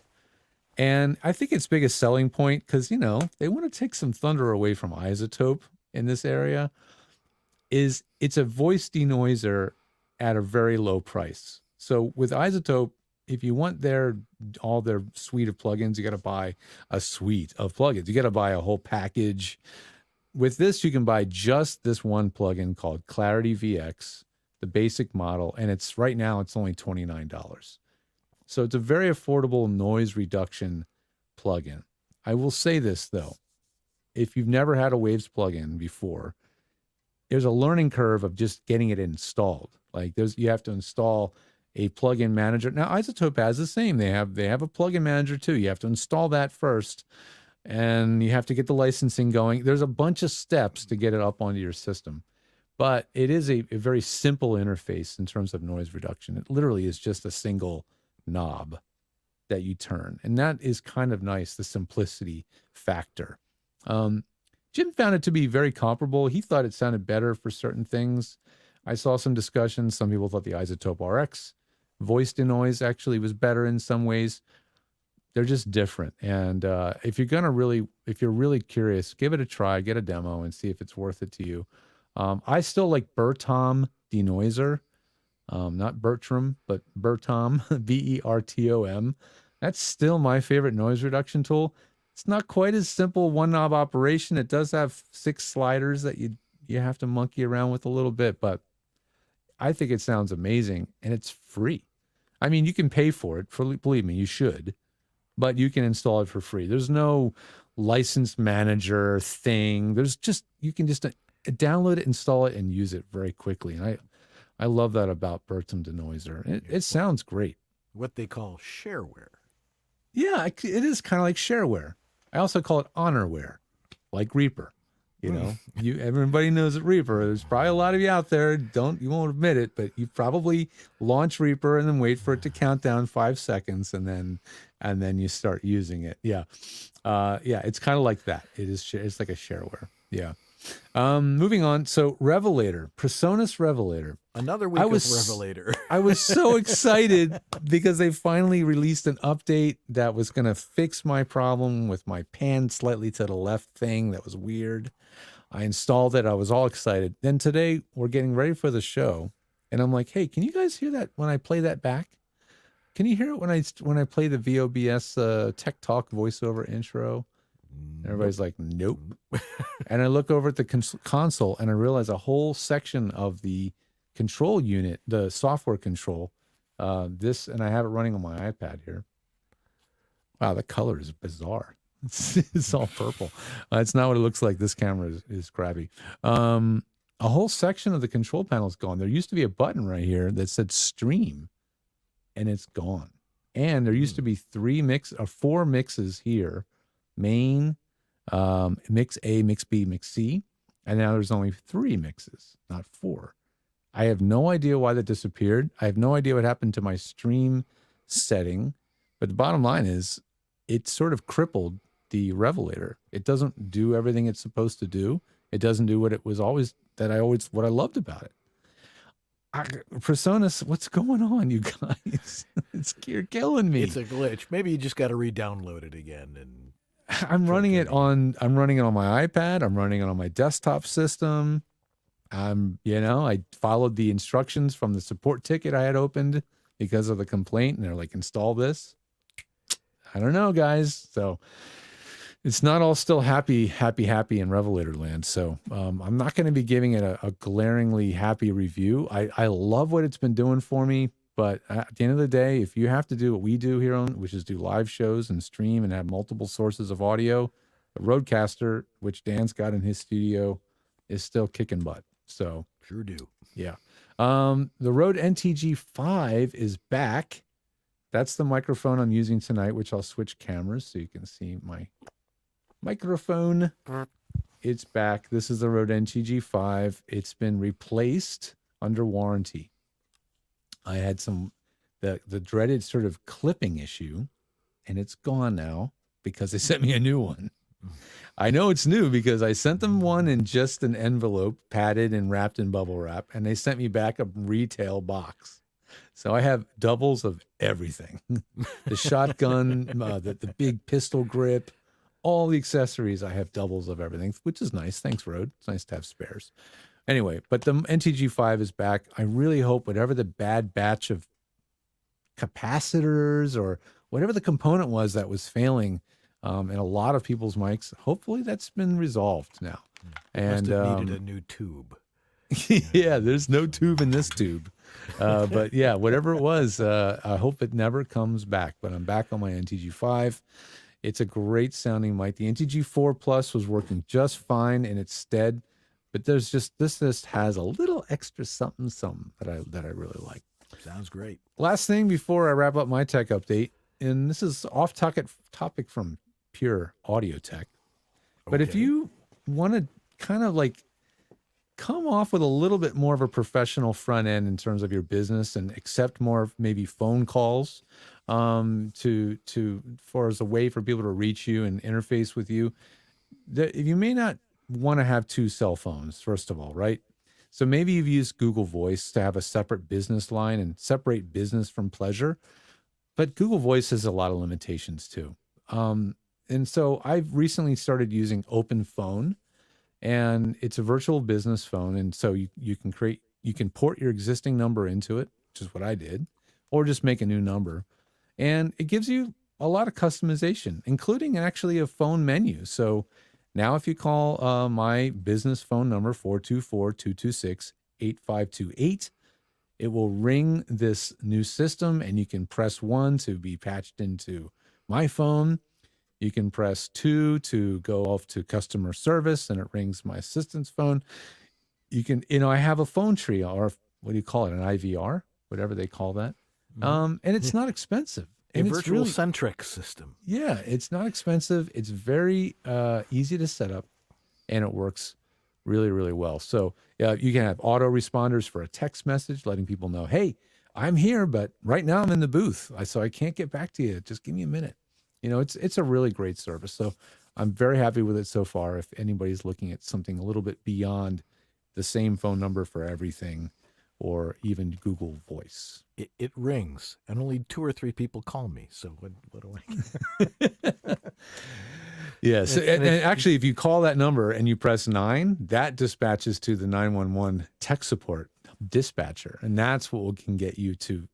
You might even talk to Dan Leonard, because he's one of the on-call techs that might get your phone call. So it's great to have a flexible ways to be reached and come off as a pro instead of, maybe just a guy with a phone. If that's something you're into. When if you're a voice actor and you answer the phone, it's like, hello. Oh, you have a great voice. You basically get the gig the second you answer the phone when you have a great voice actor voice. Yeah, it doesn't hurt. Dan, let's talk about compressor limiters and what the heck they're for. Well, yeah. When should you use them or when you shouldn't? Well, I got a call from our good friend Debbie Derryberry this week, one of the top people in animation, and she was saying that she had been recommending a certain interface that we're no longer recommending, and I wrote to her and I said, hey, if you don't know what you're doing, don't tell people to get that one. Get a Focusrite 2i2 or a Solo or something. She goes, well, sometimes when people are using that in animation, they have to ride the gain with that. And because they have to talk loud, they have to talk soft, and by riding the gain, I mean, literally having your hand on the gain dial and turning it down when you're talking loud and turning it back up when you're more conversational. So there is a device, sometimes it's analog, sometimes it's, in digital programming, called a limiter. And sometimes, and I'm like, well, you could use a limiter on an interface. There's one that has a compressor on it, which sort of does the same thing. So what's really the difference between a compressor and a limiter? Basically, and then George and I will demonstrate for you, a limiter is something that you set a threshold that the volume of your voice will not go above, so you don't overmodulate. And when you overmodulate, the audio will break up, and somebody gets an overmodulated file on the other side, they're going to go, this is overmodulated. You can't fix overmodulation. If you do it, it's dead. There are some programs, we can fix that and make it usable. No. Declipping or declicking. Declipping, right. And, you don't want to go there. And you don't want an engineer. Oh, crap, now I got to do the declipper on this. Yeah, you want to get it right up front. So one way to do it, and for somebody who's doing animation or gaming where you have to go through loud voices and soft voices, I used to say, look, do the loud stuff first, do the soft stuff second, or vice versa, so you don't burn out your voice for the soft stuff. Or use proper mic technique. We had David Kaye on last week, and he was demonstrating for us, just in talking to us, how if you're going to yell at somebody, you don't do it right on mic because you don't yell in somebody's ear. But if you're, talking conversationally, like this, the way you normally would over a cup of coffee, you have to turn the gain up to get the proper level. But if you have to shift between them constantly, a limiter will, if set at, and where's a good place to set a limiter? If I use one, it's probably like -3 or -2, something like that. So it doesn't go up near 0 and it doesn't clip no matter what. It automatically reduces your volume, so it doesn't clip. Now, how is that different from a compressor? Because a lot of people say you got to put compression on there.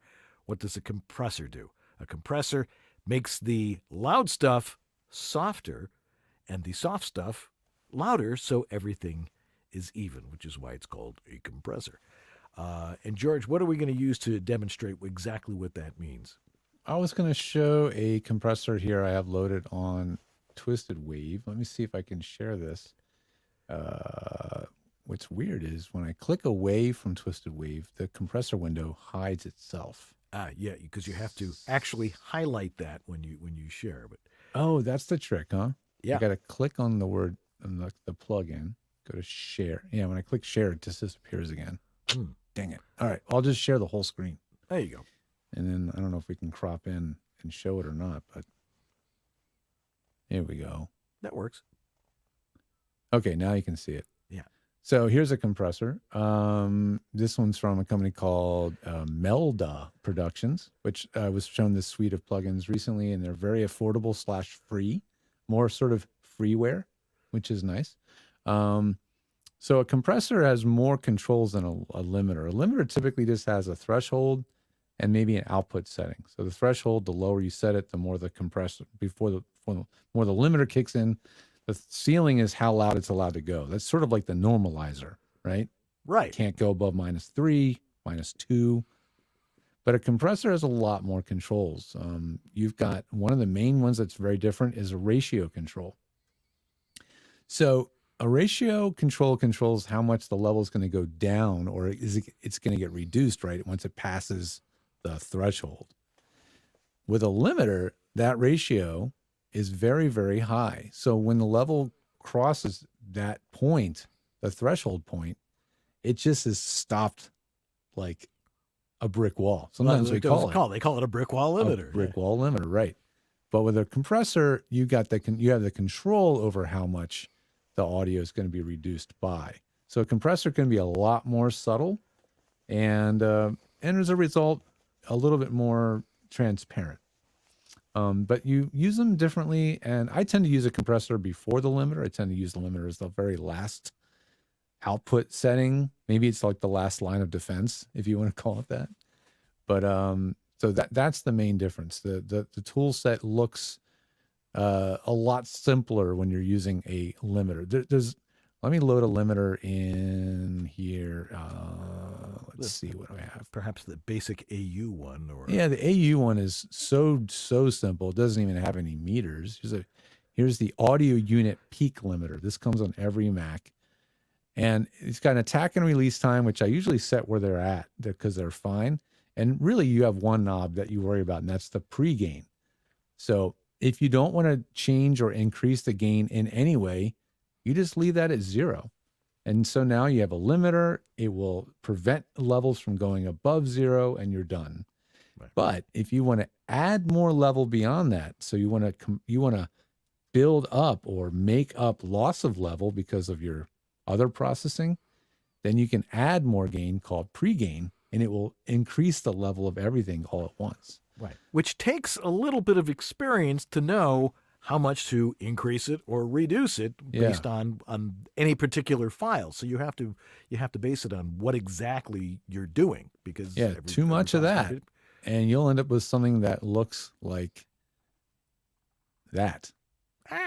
And we don't while want it's that. not technically clipping, that's going to come across as like really overbearing and sometimes almost distorted sounding to the listener. So you got to be careful with how much limiter you put on stuff, and make it if it needs to sound good at the end of the day. Right. And these are all plugins for post.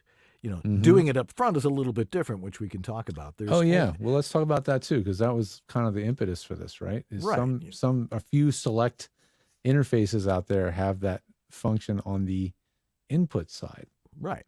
Yeah. We know the MicPort Pro 2 has it, which is something that I know Debbie is testing because she wants to go on vacation, and I need a limiter because I don't want to have to ride the gain. So, we showed her that one. I know there's a compressor on the Yamaha Rubik's series. The Yamaha AG03 and the AG06 has a DSP limiter or a DSP compressor on there. Right. So I suggested a couple of those, and then there's the Roland Rubik's 24 that we were looking at that is built in, so you can do it from the front end. Right. Yeah, and having it in the hardware can be nice because of a reliability factor. Like I was saying earlier, the Revelator, it has that too, but it's software driven or firmware driven, and if the firmware update doesn't work the right way, well, you get what you got today. You're hosed. And if you have something that's hardware based, like I reviewed this a couple weeks ago, the Portcaster, it's all in here. All the controls are in here. All the routing is in here. Even the limiter is a little switch on the front that you can turn on. Yeah. So Tim Friedlander has mentioned here. Thanks for watching, Tim. That the Scarlett 2i2 is being blacklisted by some New York City studios. Yeah, I talked to him about this last week, and he mentioned he's like I recommend a lot of the same stuff you do, but I've stopped recommending the Scarlett 2i2 because he's had some instability issues with some of the Scarletts, but mainly because there's literally studios, and I don't have names here, guys. Can't call anybody out here, but apparently there's a few studios that are like, oh, you have a Scarlett 2i2? Not next. And that doesn't mean you have to buy an Apollo. No. It just means they have a prejudice, if you want to call it that, against the 2i2. Right. Now, here's the thing. Get something just as cheap as a 2i2. It just can't be that. Tell them you have an Apollo, for crying out loud. If they're hearing you on the other end, they don't know. I mean, it's like, tell me, oh, sure, I'm using this and that. And they're like, they don't know the difference. I think it's, what they hear, what they read, and all that. Anyway, we got lots of questions to attend to here. We're going to take a quick break, and we'll be back with your questions and the answers to those questions right after this on VoiceOver Body Shop. So don't go away. We'll be right back. This is Ariana Ratner, and you're enjoying VoiceOver Body Shop with Dan Leonard and George Whittam. VOBS.TV. VoiceOverEssentials.com has the ultimate answer for mic safety. Look, your mic is the most valuable part of your audio chain, so protect it from boom stand disaster. It's the ABS, the Adjustable Boom Stop. It's simple, ingenious, and infinitely adjustable. The padded non-slip pouch fits almost any size boom arm. It has a unique double-loop webbing system for an unlimited angle of the downstrap. It works with tripod and solid round bases. A strong articulated strap keeps your boom where you want it without weights, sandbags, or knuckle-busting tightening of the boom clutch. The light gray webbing lets you mark and repeat stand settings for just the right spot for you or anyone else who uses your microphone, saving time and guesswork. This is the simple solution that simply works. You'll kick yourself for not having thought of it. Lock it in place with our ABS, the Adjustable Boom Stop. Get it now at VoiceOverEssentials.com.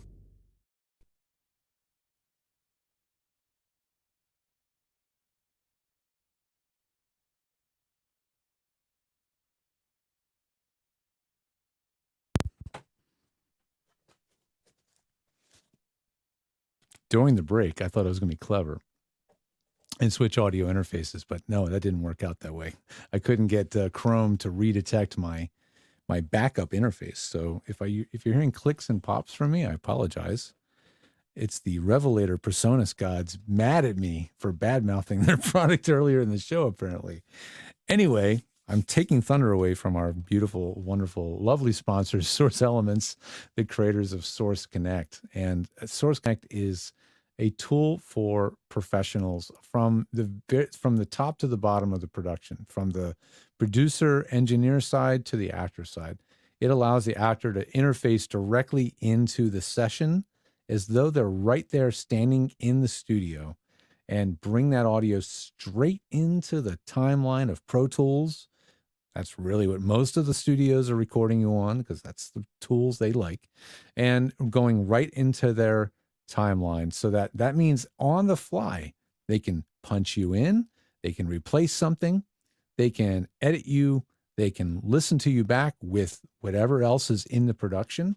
They can throw together an approval mix for the commercial clients who are often listening in on the session, and they can do that all on the fly because all your audio is being fed right into their system.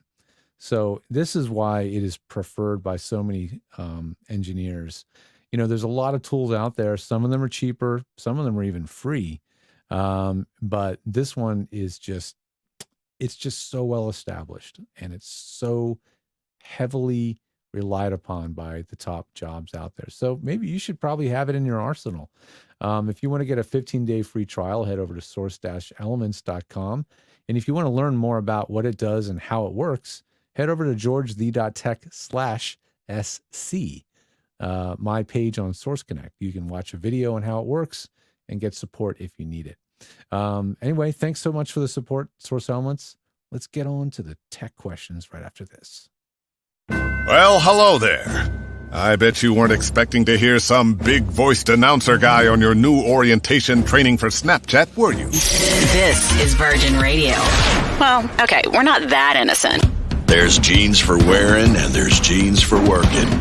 Dickies, because I ain't here to look pretty. She's a champion of progressive values, a leader for California, and a voice for America. It's smart.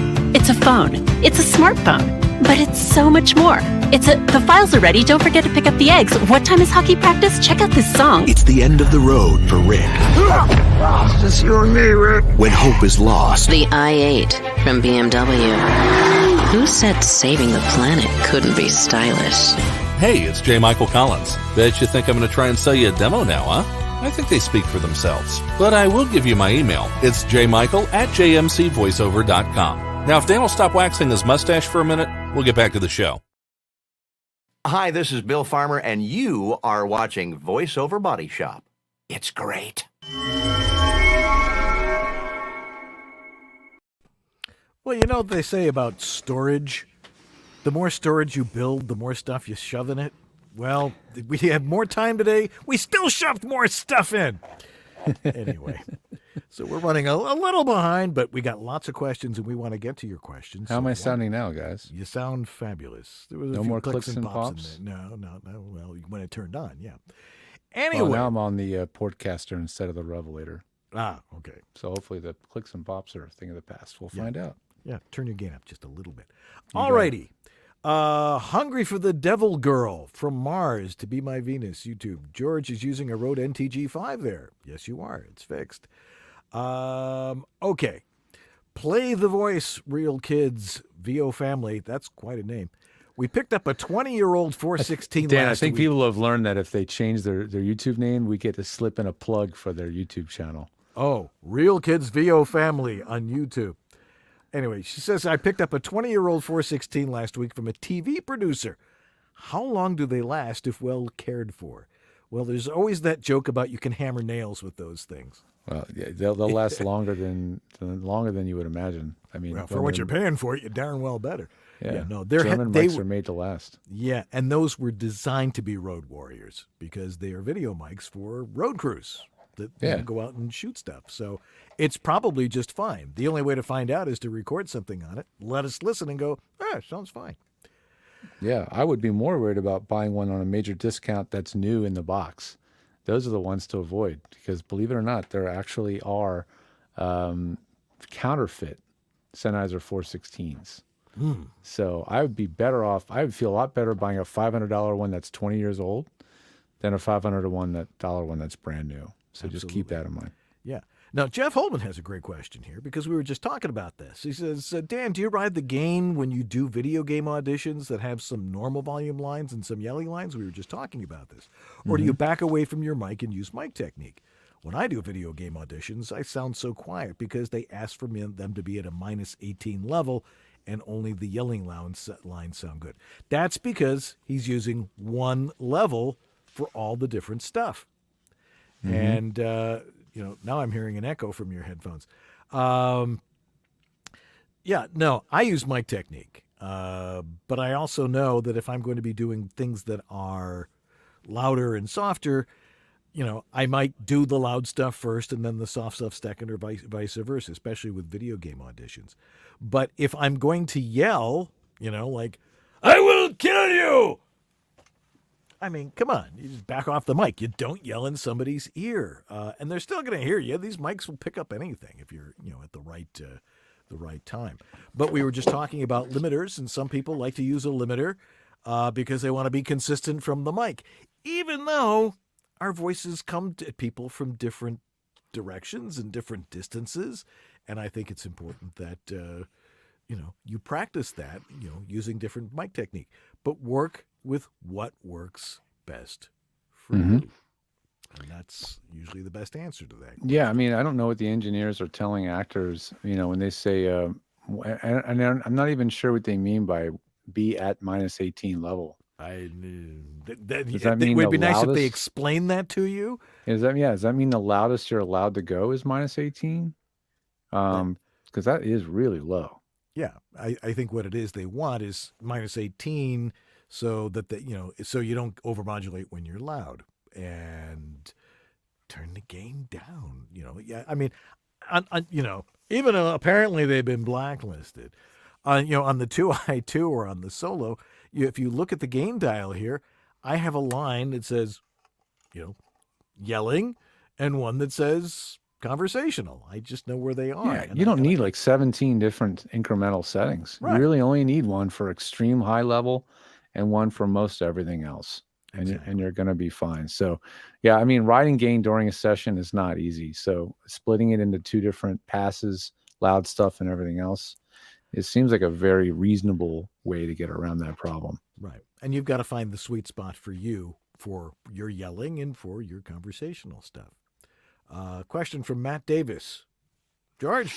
What do you guys think of the AT2020? It depends. I've heard them sound okay, and I've heard them be a little bit noisy. I've heard them sound a little bit sibilant and crispy.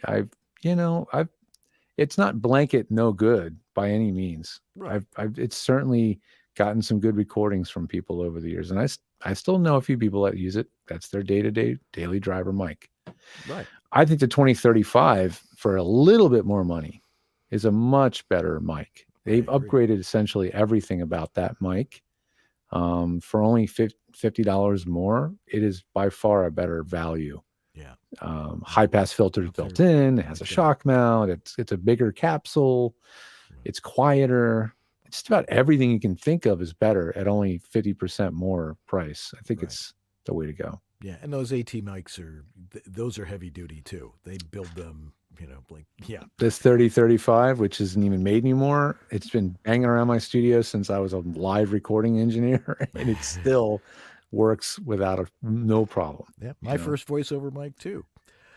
Terry Briscoe asks, okay, guys, I've been asking you both about USB mics for a while now, and I wanted to let you know I have finally switched over to XLR as of yesterday. Now, I do have a question. I'm in the middle of an audiobook. Should I keep using the mic I started with or go with the new equipment? Congrats on the 11th year anniversary, by the way. That's a real simple answer. Keep the same mic. You cannot change anything on the second half of a book, and certainly not in the middle of a chapter. They're going to sound a little different. They may both sound good, but they're going to sound different, and it's going to be noticeable to the listener. What do you think? Yeah, definitely never change anything about your studio mid audiobook. Unless you like to make the engineer that's doing your mastering hate you, or you're going to hate yourself trying to make sure everything matches. Don't do it. I mean, if the mic was good enough to start the book, it's good enough to finish the book. Yeah, they hired you, so right. Exactly. Yeah. I mean, USB mics aren't categorically bad. They don't categorically sound bad. They're just, they have limitations that we've talked about many times. So don't worry about it. If you're excited to use that new mic, we get it, but be patient. Use it on something else, not on that currently in production book. Yeah. You get the next question from BC. BC, loving the show. Thanks.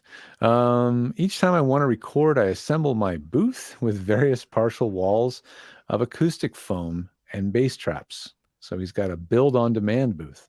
All right. Not quite on demand, build on demand. Any way to get a consistent sound, or is this mission impossible? It's not mission impossible. But why would you want to have a nearly impossible mission every time you record voiceover? That sounds difficult. I get it if you're using a multi-use space or you're dealing with family, or maybe you're building it in the closet of your walk-in closet and, you can't be in the way. There's a lot of reasons why someone might want to do a temp booth like that, but it is really difficult to get it right every time. It can be done though, as long as you put everything in the same place, put the mic in the same spot, stay in the same distance, and you do that time and time again. You can certainly get consistent sound. Yeah. But having something that you got to keep putting up and taking down and putting up, you really want to try and create as much of a permanent space that is consistent, so you don't have to go through that kind of stuff. Oh man, consistency is so important. Like if you're really taking this seriously as a business, that's one of the things that will get you more bookings, is if every time you send them audio, they can count on it being the same and consistent. That's what's going to bring them back over and over. Wow, this guy's great. Everything is always the same level and it sounds the same, and we can drop it in something that's 2 years old. It's going to sound the same now. They love that. That is really that's gold when you can get that achieve that. I see there's a second part about noise coming in through exterior windows. How do you stop the noise? Yeah. Dan, do you have a magic solution that doesn't cost a ton of money? It stops. Well, I mean, somebody window once noise? asked. Yeah, somebody once asked. I got a flock of birds that keeps coming by here. How do I keep that from making noise? I said, you got a shotgun. Yeah, Well, there'll that's be a what the loud noise DC and then no bird noise at all. Is it Reagan or DC Dulles? One of those airports does that. They have these cannons at the end of the runway to scare the birds away. Yeah, no, there's window plugs. There's all sorts of different things. I know, George, you were looking at something that that seals the window and stuff like that. Indo windows, if you have the money and the patience to get them, indowindows.com. Those are pretty awesome. If you don't want to damage your windows, if you're renting, they're a really nice option. But yeah, they'll take weeks, maybe months to get one of those because they're just under such massive demand. Yeah. Now this next question from Terry Truitt, who's also on YouTube, and I have some distinct thoughts on this. He goes, "What's your thought on the Waves C1 gate?" Now, what's a gate? A gate, now we were talking about compressors and limiters and stuff like that. A gate essentially, if you've got background noise, when it reaches a certain level, below a certain level, or above a certain threshold, it will reduce the volume by a certain ratio. The thing is if you're going to use a gate, and I know people that are using them, they have to be set right. And you can't have a loud noise floor and then try to have a gate, hide the save noise. you. Exactly. Yeah. Because if you've got a loud background noise, even if it's really fast, if you got fast attack on it, it's still going to go, and you will hear that you got Between background phrases, noise. Yeah, you'll hear it. exactly. Yeah, you'll hear it come up. And when you start talking, the gate opens, and if that noise is loud enough, it's going to be quite audible behind your voice. So it's not a fix-all. I've never used the Waves stuff, the Waves plugins extensively. I don't like all these third-party plugins that require licenses and have these invasive. I'm not into that stuff. But Wave stuff is renowned. I mean, obviously engineers use this stuff constantly.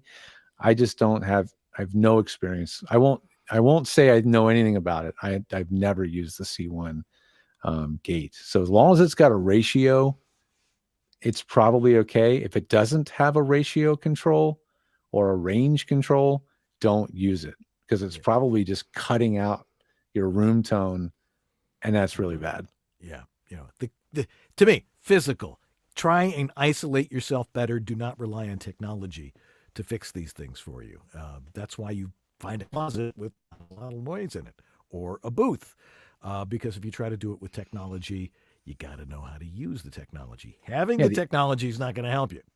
Yeah, the input gain is also really critical with the gate. Yeah. If you vary your input gain, it screws up the gate, and then it doesn't do what it's supposed to do either. So they're really touchy for recording. Yeah. Question from Grace Newton, which I actually have the answer to. What does one typically mount their road arms to? Or, your retriculated arm, this guy. And she says, mine's currently mounted to the desk where my Mac and interface are, but last Tech Talk, George said that's not advisable because of bumps and stuff like that. You'll notice when I bump my desk, it doesn't do anything to the mic because my mic is bolted to the wall with the special Heil, Yeah, the wall mount bracket. I have a wall mount. Yeah, it's connected to the wall, so it's not connected to my desk. And and you can get those depending on what arm you have, and you can get those adapters, right? Yeah, if you can't find the Heil for a while, it seemed to be out of stock. There is some company on Amazon selling a wall mount bracket for your typical Rode, Heil, and many other brand mic arms. So yeah, get it off the desk. Mine is on my desk on a hutch. I think because I have a high pass filter on my interface, you're not getting too much. I'm also using this fancy isolator shock mount thing on my mic that's helping a little bit, but it's definitely not advisable. Getting it off your desk and on the wall, and if there's no wall nearby, a stand that stands separately from the desk is probably your best bet. All righty. Two quick questions. One from Patricia Andre. This seems to be a topic tonight. says, what's the best way to set the twisted wave for voiceover so we can edit the loud portions after with twisted wave? I use Apollo Solo, and sometimes I'm a newbie. I don't know what to do after I normalize with -3 dB, etc. But then some loud portions are still loud. It's the same thing. She's not riding the gain. It's, and the soft stuff is soft and the loud stuff is too loud. And, you've either got to adjust it, use a limiter or a compressor. So, or change the way you actually perform those different parts. So right. they're not, the loud stuff isn't so loud. Right. You can back off the mic. There's such thing as a theater loud versus really being loud, or not theater loud. What's the word for it? There's like projection, and you can sound like you're louder without getting 6 times louder. That's right. Absolutely. There's techniques there. You can back away from the mic. There's a lot of things you can do. But at the end of the day, human voice and performance is dynamic. So there's going to be very wide ranges in dynamics with certain types of voice work, especially, of course, character-based stuff. And with that's just part of the natural performance dynamic. Yeah. I wouldn't worry about it too much, but if you want a special processing setup that will be transparent to the listener and doesn't distract, we can help you with that. That's something I do, is make a setup that will control it for you. But you mainly don't need to worry about it because engineers are going to deal with all that dynamic stuff later. Just get it clean without the clipping. Yeah. And then she finishes, mouth clicks. What's the holy grail to prevent them? Alcohol. Yeah, David Kaye last week, he gave his regimen, which is extreme hydration. Extreme hydration. He said, I drink 3 glasses of water and my nose starts to run. That's how I know I'm hydrated. That's what he said. I'm going to try that tomorrow morning. Last question from TJ Mezzacapo, voiceover. Hey, Dan and George, I'm using a Rode NT1 and an Audition ID4 with Mogami gold cables. For some reason, though, the audio is super low and has a lot of interference hiss. What can I do to fix this? I'm betting he doesn't have it on as the input. There's so much we don't know in this question. That's right. I mean, I can't even begin. Yeah, we don't know what kind of computer it is. We don't know how it's plugged in. We don't know what OS it is. We don't know. Send us There's too much we don't know. We'll figure it out. We got to hear it. Yeah, I mean, we'll know for sure if it's not the NT1 that's actually being recorded. Yeah. But that's a telltale sign. If you hit record, start talking, turn the gain up and down, and the level doesn't change 1 iota, you're not guaranteed you're not recording through the ID4. Right. You're probably recording through the built-in mic of the computer. So right. Or with the ID4, you got to turn it up pretty high because the audience stuff has a ratio at the end of the scale that is a little bit more incremental, or a little more dynamic, gives you more gain at the end. So you might want to try that. Yeah, there's also a very small chance that the microphone or there's actually an actual equipment failure. Right. That is possible. But we can rule that out. Yeah, we want to hear it, and then we'll be able to tell you. Well, believe it or not, another hour has gone by. 11 years has gone by, but we're still doing it. We're going to take a quick break. It's been fun. I know it's still fun every other Monday, so we appreciate it. But we'll be right back to clean things up and sweep things out of here, and right after these messages, so don't go away. Before time began, there was VOBS.TV. Watch or else. I don't think there's a feeling quite like that moment when something you've auditioned for becomes something you get booked on, especially when it comes to audiobooks. You audition for an audiobook on ACX or in some other form or fashion, and then somebody says, hey, we like what you did. We want you to be our narrator. If that isn't a feeling that you've had lately because either you haven't figured out how to do audiobooks or because the efforts that you've put toward audiobooks just don't seem to be working, I've got a solution for you. Let's start with some free videos and then, if you want, registering for the ACX Masterclass. I'm David H. Lawrence XVII. Along with Dan O'Day, I teach that class, and you can get to those free videos and to registration if you'd like at acxmasterclass.com/join.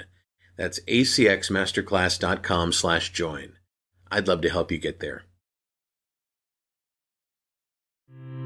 In these modern times, every business needs a website. When you need a website for your voice acting business, there's only one place to go. Like the name says, voiceactorwebsites.com. Their experience in this niche webmaster market gives them the ability to quickly and easily get you from concept to live online in a much shorter time. When you contact voiceactorwebsites.com, their team of experts and designers really get to know you and what your needs are. They work with you to highlight what you do. Then they create an easily navigable website for your potential clients to get the big picture of who you are and how your voice is the one for them.